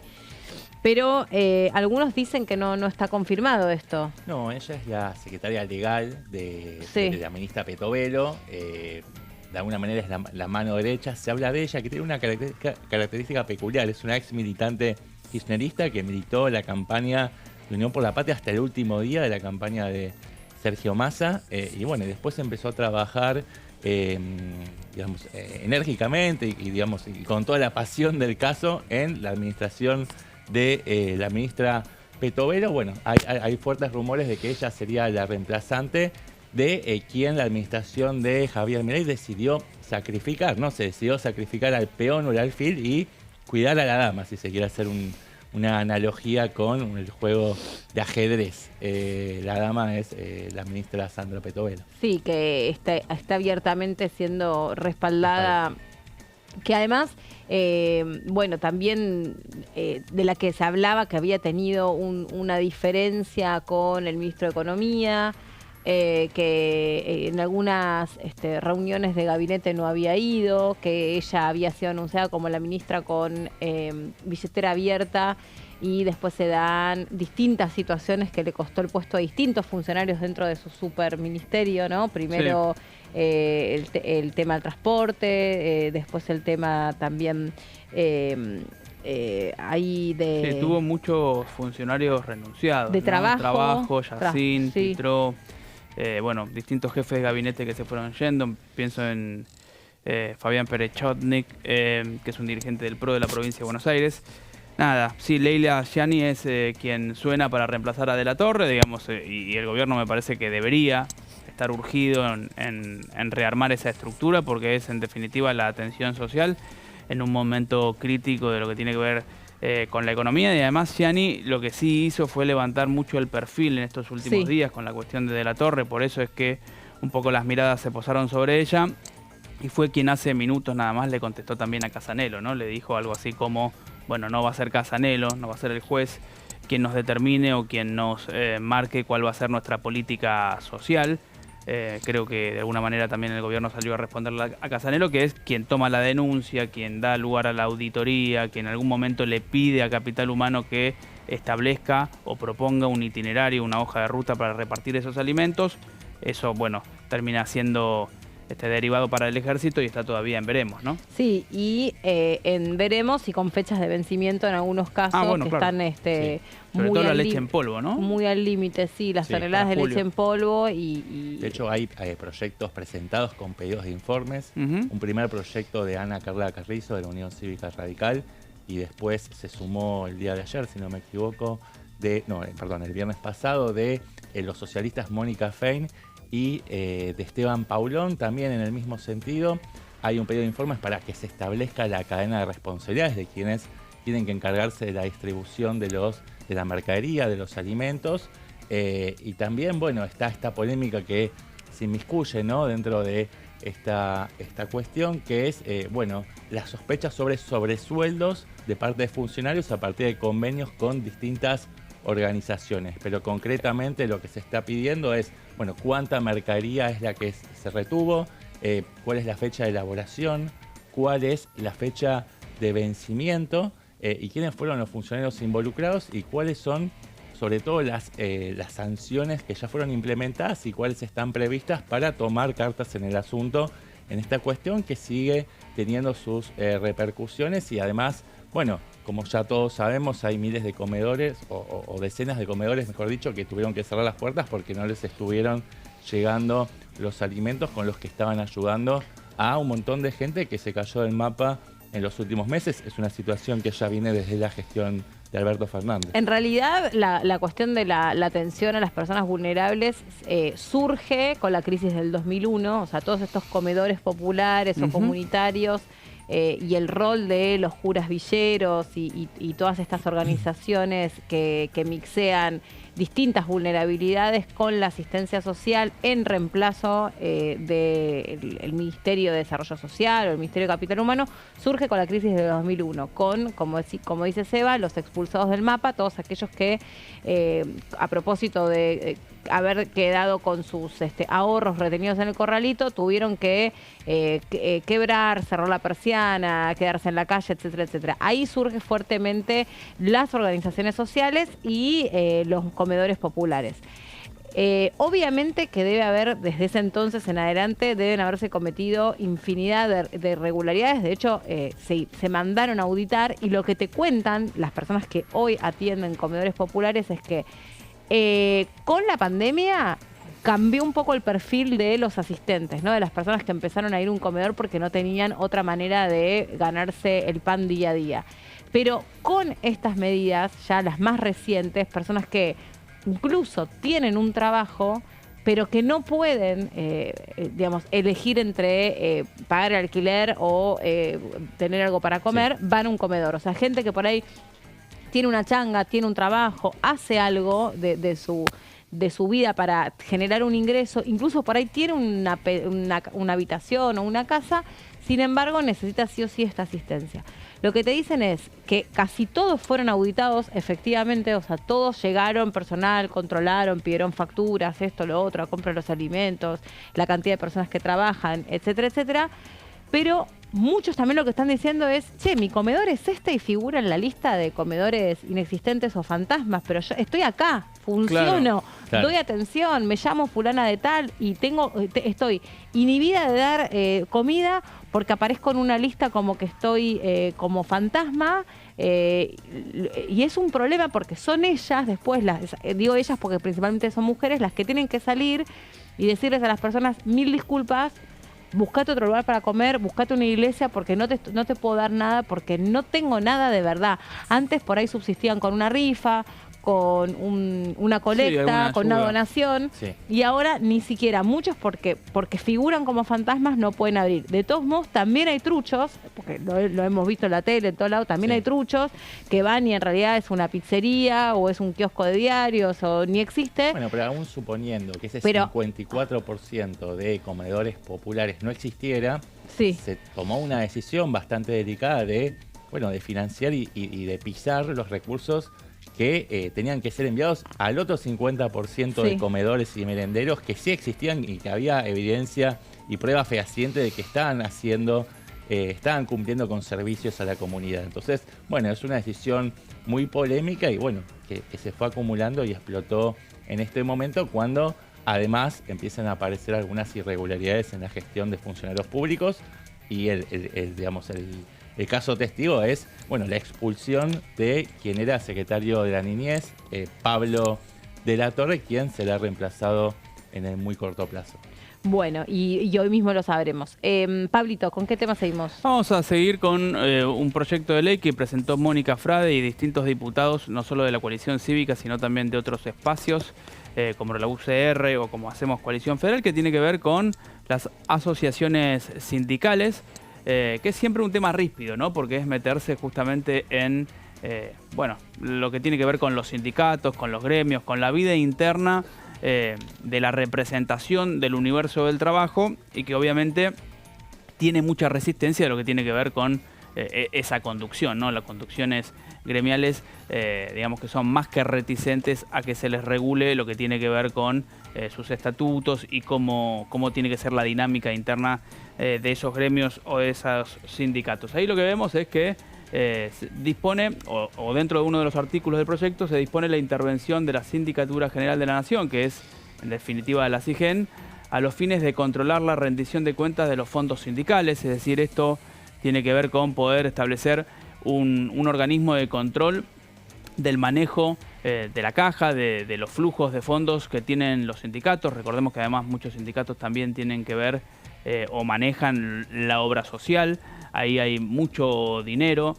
Dentro de lo que era la reforma laboral original del gobierno estaba la idea de restar o eliminar la obligatoriedad de la cuota sindical. Bueno, eso después quedó frenado en lo que tiene que ver con la ley bases, pero digo, acá lo que vemos es un intento de poner un organismo, ¿sí?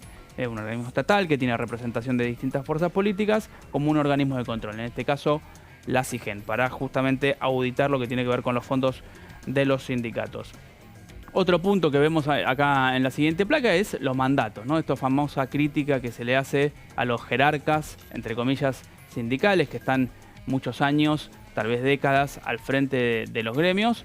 Bueno, acá lo que se establece es que los mandatos tienen que durar 4 años y que solamente puede haber un periodo de reelección que tiene que ser consecutivo, es decir, 8 años como máximo, al igual que lo que pasa a nivel presidencial, que hay justamente, bueno, a nivel presidencial en realidad vos podrías dejar, después de 8 años podrías dejar pasar otros 4 años y volver a presentarte, pero digo, lo que en definitiva lo que busca está claro que es limitar el mandato y de alguna manera también limitar el poder de los dirigentes gremiales al frente de esos gremios.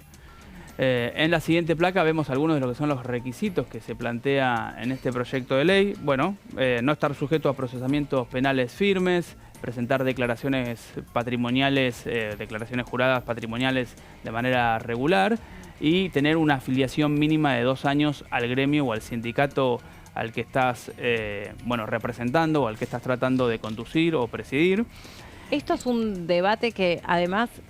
Largo, viejo, antiguo. Largo, viejo, antiguo. Viendo desde hace años. No, sí, y poder pensar esto, ¿no? Como por qué en otros aspectos, otras personas que están abocadas a las conducciones, no importa de qué, sí, tienen una limitación en su permanencia. Sí. ¿No? O sea, un senador tiene un mandato determinado, un gobernador lo mismo, un diputado, un presidente... Pero un sindicalista no. Sí, es una corporación que así como con la justicia es muy difícil poder perforar, ¿no? Esas estructuras tan, sí, bueno, que llevan tanto tiempo y bueno, evidentemente tienen un poder de fuerza, tienen una capacidad de influencia dentro de la sociedad que las hace, digamos, que las hace estar ajenas a cualquier tipo de intervención de la política.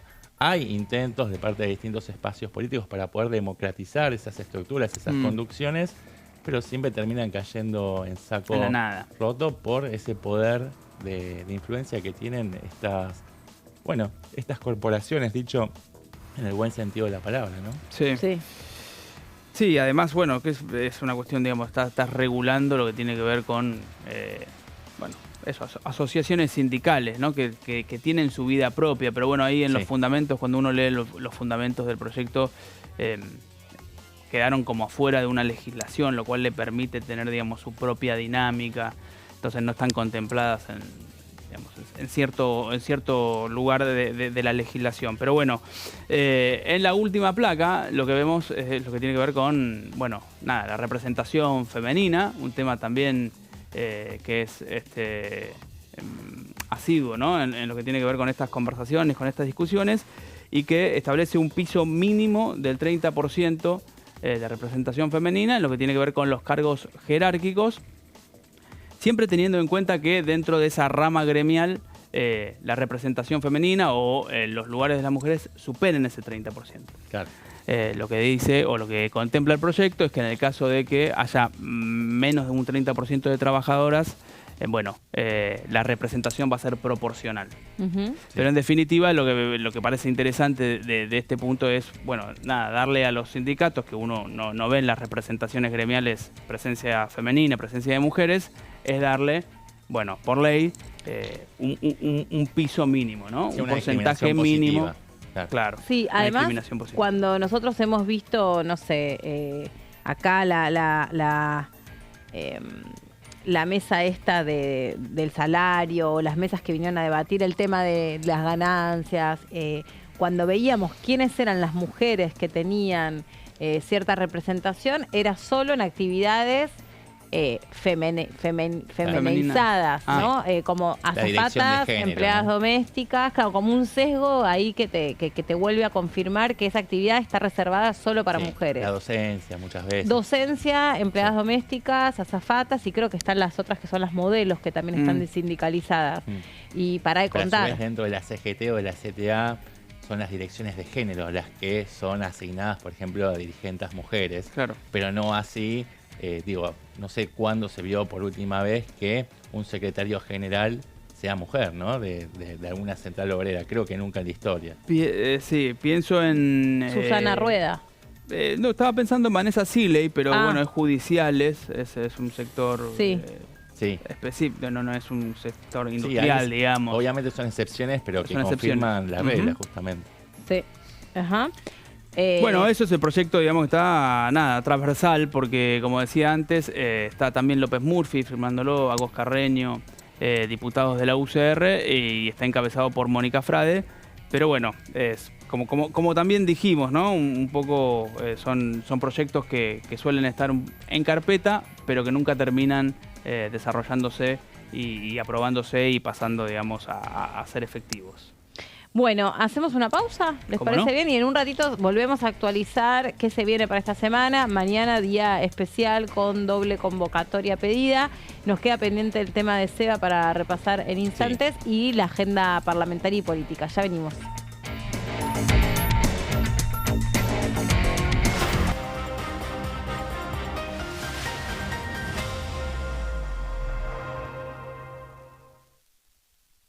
En este momento millones de niños y niñas tienen desnutrición severa. Algunos están tan débiles que apenas pueden pararse. Pero con tu ayuda podemos salvar a los niños. Este alimento terapéutico listo para usar está lleno de vitaminas y nutrientes esenciales que ayudan a los niños y a las niñas a recuperarse de la desnutrición.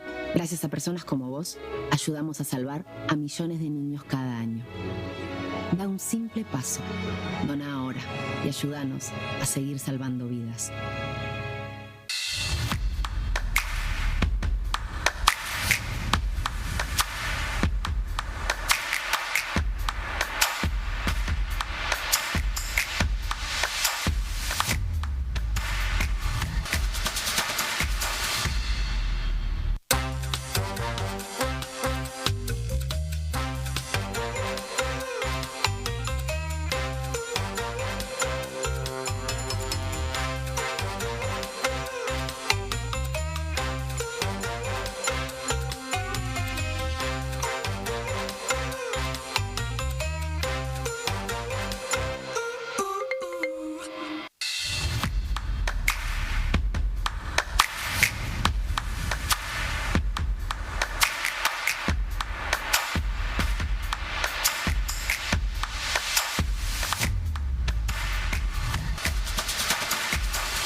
¿Cómo prevenir dengue, zika y chikungunya?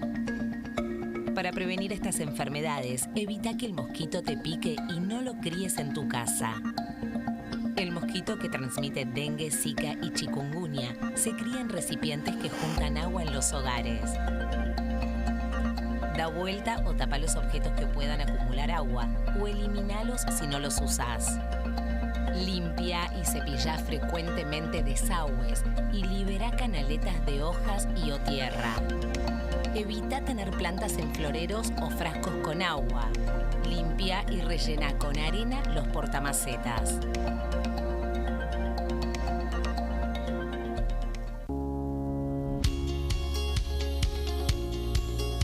Cuando un proyecto de ley ingresa a la Cámara de Diputados, ya sea creado por un legislador, enviado por el Poder Ejecutivo o producto de una iniciativa popular, se trata primero en las comisiones correspondientes para luego ser tratado en el recinto por los diputados.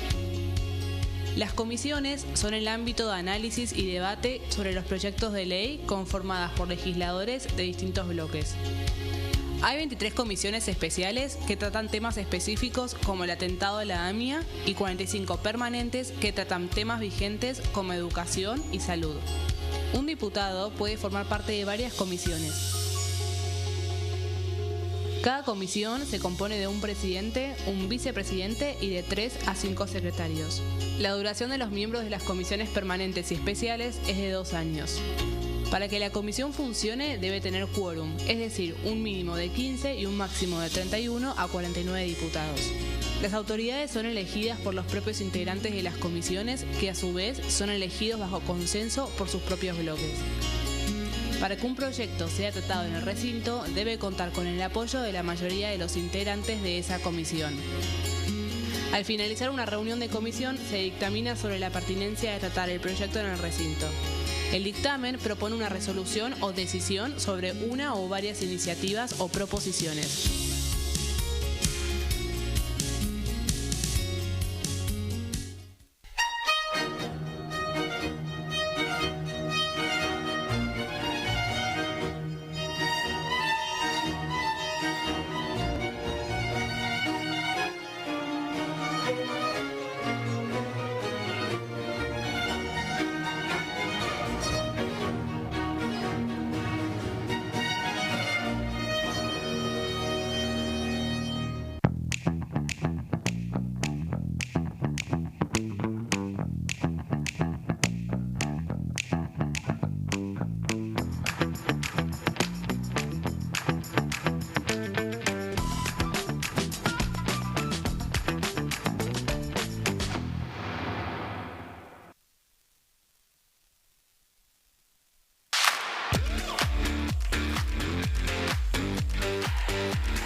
Bueno, acá estamos con ¿Gustavo? Seba y vamos a hablar de uno de los temas que componen Hola. la sesión convocada para mañana por Unión por la Patria, que es el intento por restablecer el Fondo Nacional de Incentivo Docente, que Exactamente. había sido creado allá durante la Carpa Blanca Sí, y en que era el- un fondo compensador del salario de los docentes. Exactamente, se creó por ley en el año 1998 en el marco de la crisis de financiamiento educativo de aquellos años. Bueno, vos recién mencionaste, fue muy emblemática la lucha de la comunidad docente que se expresó simbólicamente en esa Carpa Blanca. Bueno, a partir de ese momento, claro, se fue prorrogando a través de leyes y decretos sistemáticamente hasta el año, bueno, en el 2022, enero de 2022 se prorrogó por última vez por 2 años y cayó en enero de este año, y la decisión que tomó Javier Milei fue la de no prorrogarlo porque consideran que se trata de bueno, asignaciones discrecionales que no tienen muy claro, por ejemplo, cuál es la fuente, el origen, ¿no?, de esa fuente de financiamiento, pero claro, eso compone entre el 10 y el 20% de el pago de salarios para docentes de todo el país. ¿Cuál es el objetivo, la finalidad por el cual fue concebido el FONID, el Fondo Nacional de Incentivo Docente? Bueno, compensar las asimetrías que de los saberes que cobran los docentes entre las distintas provincias del país, ¿no? Hay provincias que pueden pagar salarios docentes más altos y otros salarios docentes más bajos. La idea de este fondo es poder equilibrar lo que ganan los docentes en las distintas jurisdicciones del país. La decisión de la administración de Javier Milei fue hacer caer el FONID, y a partir de eso se estalló un conflicto que todavía no tiene solución y que tiene como caso testigo de la conflictividad latente el estallido en la provincia de Misiones, donde, claro, al perder esta fuente de financiamiento que era el FONID, Que en la provincia, cuando ¿tenés ya idea? eran salarios magros, bueno, aún más, y con una provincia que tiene dificultades para pagar por problemas de financiamiento que tienen que ver con el pacto fiscal, claro, se agudiza una problemática que no tiene y no se avisó una solución en el horizonte. Sí, ¿cuál es el porcentaje Sí. del sueldo de un docente de Misiones, por ejemplo, el FONID? Y está entre el 15 y el 20%. Así que bueno, es muy sensible, tocó una fibra muy sensible al desafectar el FONID en lo que tiene que ver con la composición del salario docente. Por eso hay una serie de iniciativas de parte de todo el arco opositor para reponer este componente, este Fondo Nacional de Incentivo Docente. No se pudieron poner de acuerdo, hay algunas diferencias, algunas más sutiles, otras un poco de mayor notoriedad entre las distintas iniciativas, pero claro, hay una intencionalidad política de retomar esta política de financiamiento de la educación en todo el país, que de alguna manera pone en riesgo lo que es el objetivo primario de este gobierno, que es el déficit, reducir a cero el déficit fiscal, ¿no? El equilibrio fiscal. Una de las leyes que si Sí. se aprobara, también el Poder Ejecutivo podría vetar, porque Sí, el de hecho, presidente Milei lo anunció. Sí, él públicamente anunció que está en condiciones de vetar cualquier iniciativa que tenga como horizonte romper la caja fiscal, ¿no?, del gobierno, así que no estaría aceptando que sea la oposición la que marque la agenda y la que marque la ecuación fiscal del gobierno, y por eso, bueno, se trata de todos modos de esfuerzos que hace la oposición para tratar de marcar agenda, pero no sabemos si va a llegar a buen puerto, más allá de que se logre la media sanción en la Cámara de Diputados y después se ratifique en la Cámara Revisora. Después el impacto puede ser relativo si el Poder Ejecutivo toma la decisión de dejar sin efecto esa medida. Pero por lo pronto la oposición quiere dejar testimonio de que hay un compromiso con esta bandera de la educación y en específico con esta política que tiene que ver con el FONID, que se sostuvo, como decíamos antes, durante 26 años ininterrumpidos y que dejó caer la actual administración de Javier Milei. Se firmaron hace una semana más o menos, o un poquito más, cinco dictámenes creo que fueron. El dictamen de mayoría terminó siendo el de Unión por la Patria. Después la libertad, el primer dictamen de minoría es el dictamen de rechazo que aglutinó a la Libertad Avanza, al PRO, después al movimiento, al MID, que es un desprendimiento del oficialismo, que está encabezado, todos recordamos la figura de Oscar Sago, que presidía el bloque oficialista y fue separado por no tener disciplina partidaria. Junto con él están en ese bloque Ibáñez y Falcone. Se plegó al bloque oficialista y al PRO, y también los 3 diputados del bloque Independencia, que es una decisión de Unión por la Patria y que ya juegan decididamente en el polo pseudo oficialista, si se quiere. Después tenemos un dictamen de minoría que cosechó 12 firmas de la UCR. Ahí la polémica es porque ellos metieron por la ventana la declaración de la esencialidad educativa, que era un eje de debate que no estaba, digamos, dentro de este debate justamente, y esto le costó la furia y el reproche público de parte de un compañero de ruta hasta hace poco tiempo como Maximiliano Ferraro, uno de los referentes del bloque de la coalición cívica, que dijo, bueno, ellos quieren quedar como los embanderados de la educación, pero este era un tema que estaba consensuado, que lo íbamos a tratar más adelante. Ahora había que circunscribir el eje de la cuestión en este tema. También el presupuesto educativo, que es el otro tema que Unión por la Patria y que el resto de la oposición lleva a esta convocatoria a sesión, y este tema del FONID. Por eso la coalición cívica decidió no acompañar ningún tipo de dictamen. Hacemos Coalición Federal firmó un dictamen de minoría con 4 firmas, y finalmente el Frente de Izquierda firmó otro dictamen de minoría que por supuesto tiene una carga más elevada de déficit fiscal, ¿no? Lo quieren dejar permanente en el FIT, ¿no? Claro, sí, hay diferencias. Una de las diferencias entre los distintos proyectos que están en la mesa de debate tiene que ver con los plazos, otro tiene que ver con los montos. También hay diferencias vinculadas a la autoridad de aplicación. Y hay diferencias en cuanto a cómo se va actualizando esos montos, ¿no? Cuál es el índice o el coeficiente que se utiliza para ir ayornando o ajustando estos montos del FONID. Pasa a ser parte del básico. Sí. ¿No? Sí. Claro, ya voy a llegar al dictamen del FIT, pero claro, lo que proponen también ellos es convertir todos esos conceptos que son no remunerativos, que son bonos no remunerativos, en la masa fija, ¿no? Y que se le reconozca también las deudas a las provincias por todos los meses en que se dejó de abonar este concepto. Pero vamos primero por el dictamen de mayoría, que es el de Unión por la Patria. Decíamos recién que acumuló 34 firmas y es, por lo tanto, el que se ganó el derecho de ser debatido en primer lugar en el recinto en caso de que esta convocatoria a sesión cuente con el quórum, ¿no? Porque eso también está en veremos, hay una interna en el radicalismo y también en Hacemos, están deliberando a ver qué les conviene hacer o qué no.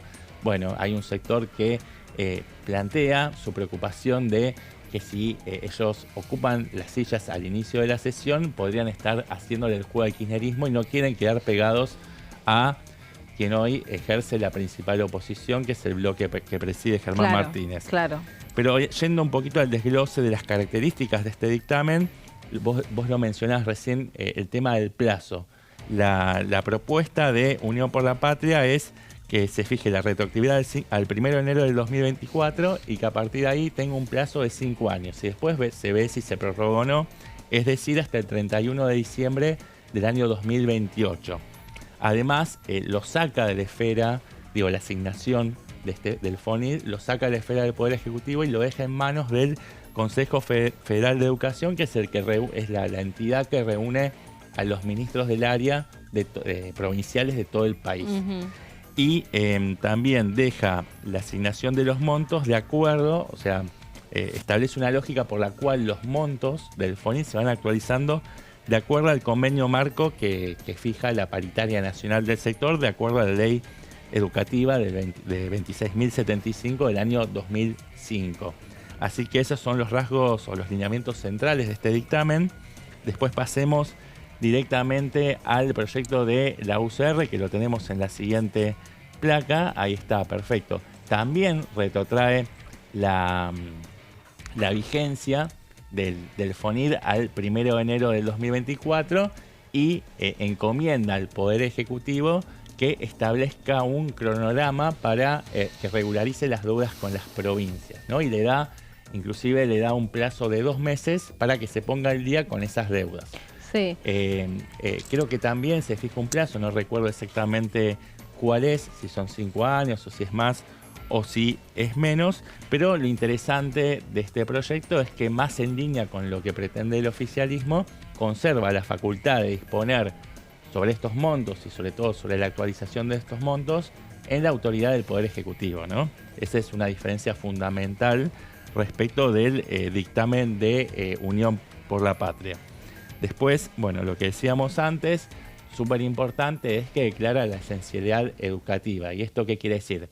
Esto quiere decir que ante la decisión de las entidades gremiales docentes de declarar una medida de fuerza, como puede ser un paro docente nacional, una huelga total, bueno, se tiene que garantizar la apertura de los establecimientos educativos de todo el país y también de los servicios escolares alimentarios, con una guardia mínima. Es decir, se obliga, por ejemplo, en lo que tiene que ver con los paros de hasta 48 horas, los establecimientos tienen que disponer una nómina de al menos el 30% del personal educativo. Transcurridas las 48 horas. Pasa que ahí, ¿cómo haces con el derecho a huelga?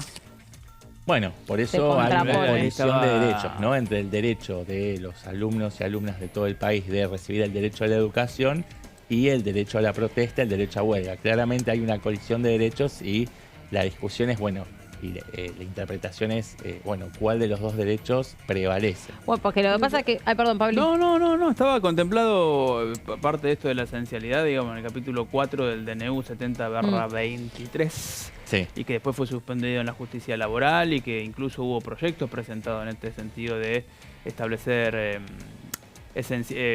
servicios básicos y servicios esenciales, y entonces ciertas prestaciones mínimas. Me parece que también ahí la UCR hay algo de eso que toma y trata de colarlo en el dictamen. Y efectivamente, claro, chocan los dos derechos. Pero bueno, si vos podés declarar la educación como algo esencial, bueno, en todo caso tu capacidad de frenar la actividad vía un paro es mucho menor. Claro. Vos como gremio, ¿no? Recordemos que en la pandemia también habían actividades que fueron declaradas esenciales y que tenían que seguir funcionando más allá de las restricciones sanitarias que en aquel momento implementó la gestión de Alberto Fernández. No fue el caso de la educación. La educación y eso no fue muy criticado, digamos. Eso generó muchísimo debate y fue uno de los caballitos de batalla que agrietaron las relaciones entre oficialismo y la oposición allá por mediados o finales del año 2020 y se fue profundizando en el año 2021. Sí, claro. El tema docente siempre es un tema de extrema sensibilidad porque además en el medio está, como decías vos, el derecho a la educación. Las escuelas no pueden permanecer cerradas, sobre todo porque las escuelas se han convertido en el último tiempo en algo que va mucho más allá del espacio donde se vuelcan contenidos o se produce un desarrollo intelectual de los chicos solamente, ¿no? Ahí hay un espacio de contención, hay una oportunidad por ahí de sacar a los chicos de situaciones de violencia o de percibir situaciones de violencia, ni que hablar el tema de la entrega de los alimentos y todo esto que estás diciendo vos, porque hoy por hoy, tristemente, la escuela a veces se comporta como el único salvoconducto para muchos pibes que están en una situación muy delicada. Entonces, a mí me parece correcto que la escuela no pueda permanecer directamente cerrada, porque por ahí un pibe que ese día no va a la escuela es un pibe que no come o es un día que no tiene la oportunidad de salir de, una realidad muy, muy tremenda y que si no va ese ratito a la escuela corre riesgos, o por ahí es una persona que está atravesando alguna cuestión de consumo problemático o esto.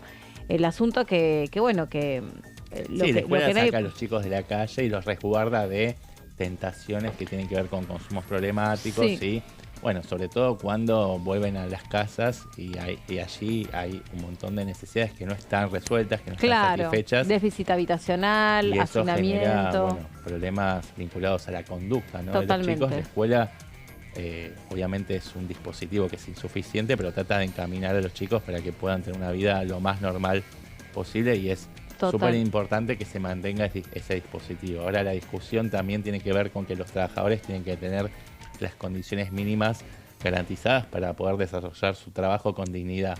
Entonces, bueno, eso es lo que hablábamos con Pablo recién, de que se presenta una colisión de derechos y es muy difícil poder dirimir, ¿no? Esa porque de los dos lados hay verdad.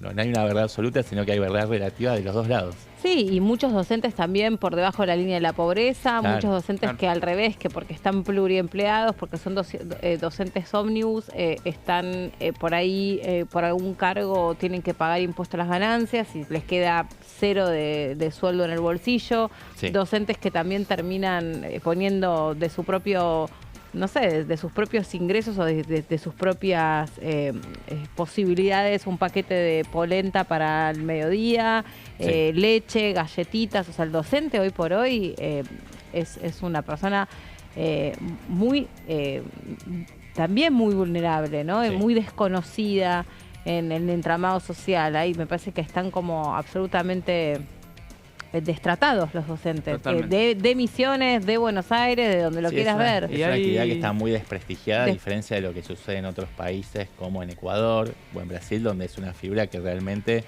se lo remunera de acuerdo a la responsabilidad que desarrolla en la sociedad, ¿no? Es un eslabón fundamental en el vínculo entre los chicos y la realidad que rodea a esos chicos para que puedan insertarse en las dinámicas que exige la vida en la modernidad. Sí, no, iba a decir que hay provincias donde los docentes representan la mayoría de los empleados públicos.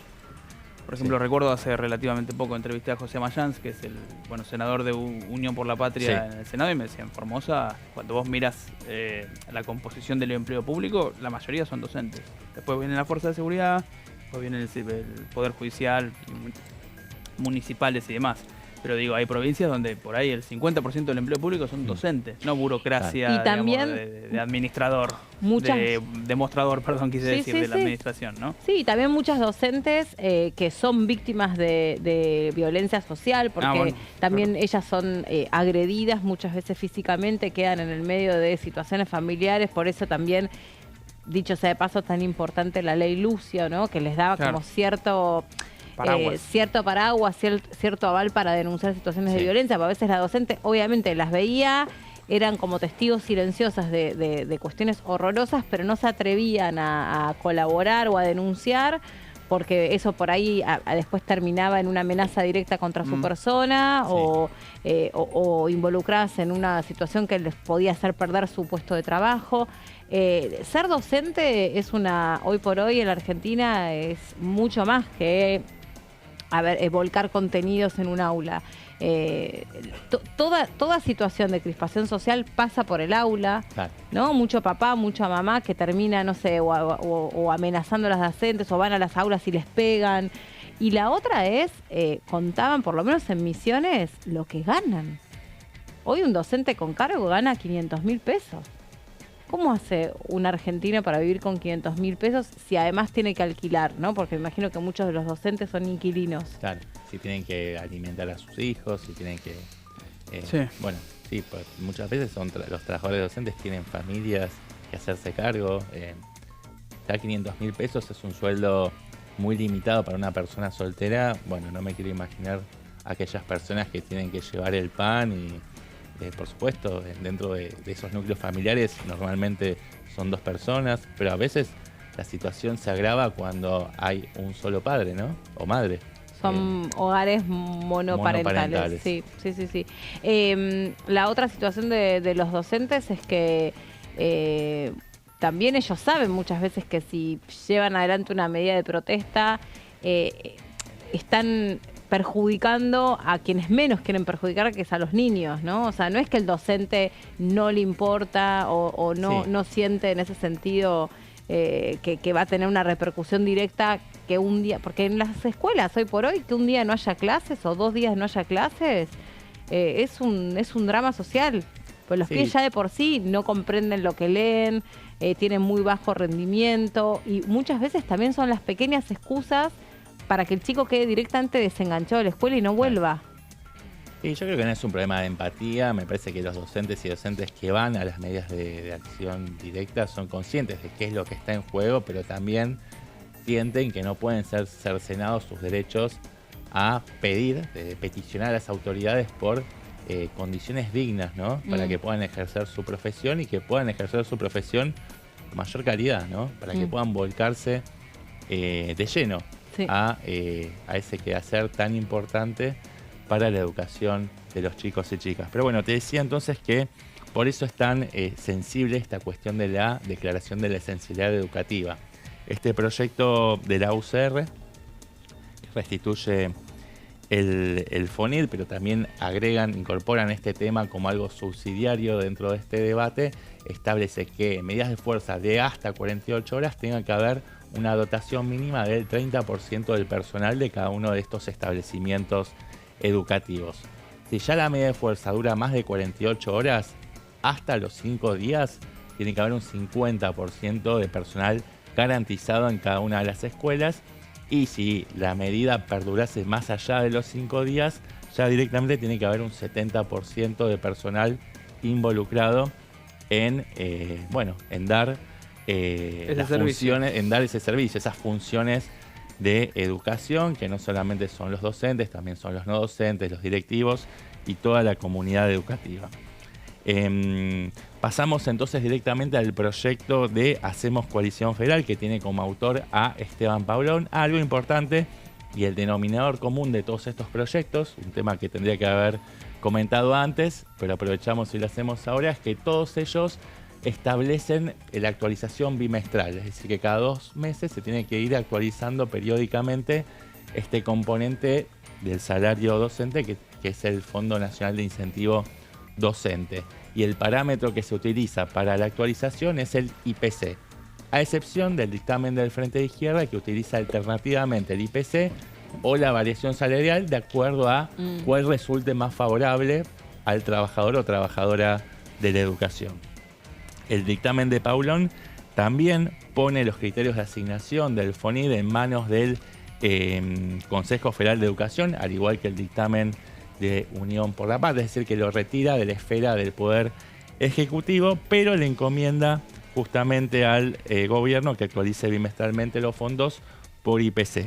Y finalmente llegamos al dictamen del Frente de Izquierda, que es el más oneroso, si se quiere, en términos de costo fiscal, que repone el FONID, pero de forma permanente. Ya no le pone un plazo, sino que hasta tanto no se discuta nuevamente un nuevo marco, se mantiene el FONID de forma indefinida, porque, por ejemplo, el dictamen de Paulón establecía que el FONID queda vigente hasta tanto no se discuta un nuevo pacto fiscal o no se discuta y se sancione efectivamente una nueva ley de coparticipación federal de recursos. Pero el proyecto de la izquierda lo deja de forma permanente y además establece lo que decíamos recién, la actualización de los montos de acuerdo al índice que dé más favorable entre el IPC y el RIPTE, ¿no? Que es la variación salarial, y lo que acotaba antes Pablo, de que convierte esos montos no remunerativos y bonificables en montos remunerativos que se agregan a la base salarial de los docentes. Y además obliga al Poder Ejecutivo a cancelar las deudas contraídas desde que dejó, creo que el 31 de marzo, el final de marzo se dejó de pagar el FONID, ¿no? Bueno, entonces le pide al Poder Ejecutivo que establezca una hoja de ruta para cancelar en un plazo máximo de un mes esas deudas con las provincias, y establece además un salario mínimo docente equivalente a la canasta básica de un adulto, que va a ser también actualizable cada 2 meses por IPC o por RIPTE, de acuerdo a cuál resulte más conveniente para el trabajador o trabajadora educativa. Así por que, lo mismo que decíamos antes, el gran porcentaje de docentes por debajo de la línea de la pobreza, ¿no? Sí. Bueno, Seba, gracias Pablo también. Por favor. Bueno, se quedan en manos de Horacio Ambón con todo el equipo, y nosotros nos reencontramos mañana, como siempre, a las 12 del mediodía para actualizar la información parlamentaria. Chau, que esté muy bien.